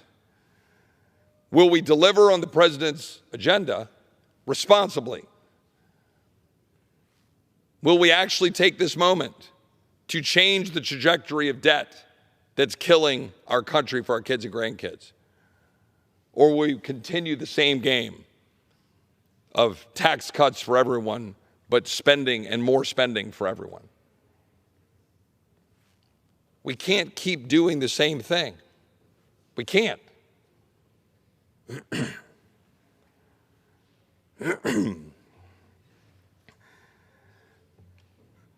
I know the American people are frustrated. I know they expect us to deliver. And we must deliver. Failure is not an option. But we shouldn't deliver for the sake of it. We shouldn't pass a bill just to check a box. We shouldn't pass a bill that increases the deficit, doesn't terminate the Green New Scam, doesn't reform Medicaid, doesn't prevent tax subsidies for high state tax jurisdictions, doesn't prevent China from continuing to get subsidies for solar panels with taxpayer dollars, doesn't curb the waste, fraud, and abuse in food stamps, doesn't tax remittances for illegals sending money back home, doesn't include health savings account expansions for the American people, and frankly, even in the House bill, doesn't do enough to reduce deficits. The Senate bill was supposed to make the bill better, not worse. I passed and voted for the House bill to move it along the process for incremental gains and expected the Senate to step up to the plate. And right now, they are striking out. And if they send a bill over that makes this bill worse and adds to the deficit and adds all the things I just talked about, I will vote no. And no, Mr. President, it's not grandstanding. It is not grandstanding to say that you think we ought to be fiscally responsible. It is not grandstanding to say that we should honor the campaign commitment to terminate the Green New Scam in full. It is not grandstanding to say that we should reform Medicaid so that the able-bodied are not being subsidized by the vulnerable. It is not grandstanding. It is not grandstanding. And with that, I'm going to make one final comment, and then I'll save everybody from listening to my destroyed voice. 1 year ago today, Rhonda Massey, wife to my colleague and good friend, Thomas Massey, passed away suddenly. Thomas is a dear friend. Thomas happens to be taking some heat politically because Thomas believes, as I do, we're not doing enough on spending and on the legislation we're talking about. But that's politics. Thomas is thick-skinned. He'll take the arrows. He'll keep representing his constituents. And I believe he'll get reelected, and I'll support him in that endeavor because he's a good man and a good friend.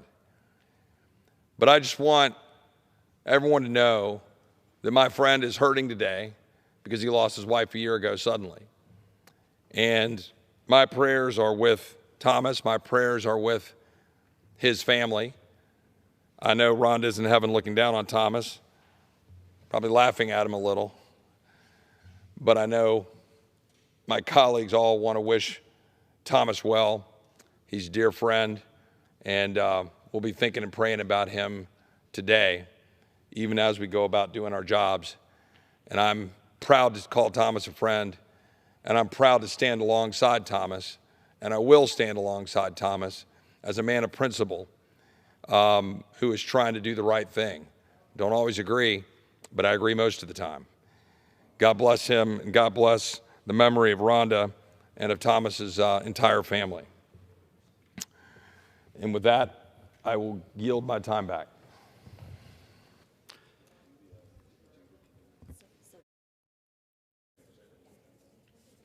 The gentleman yields.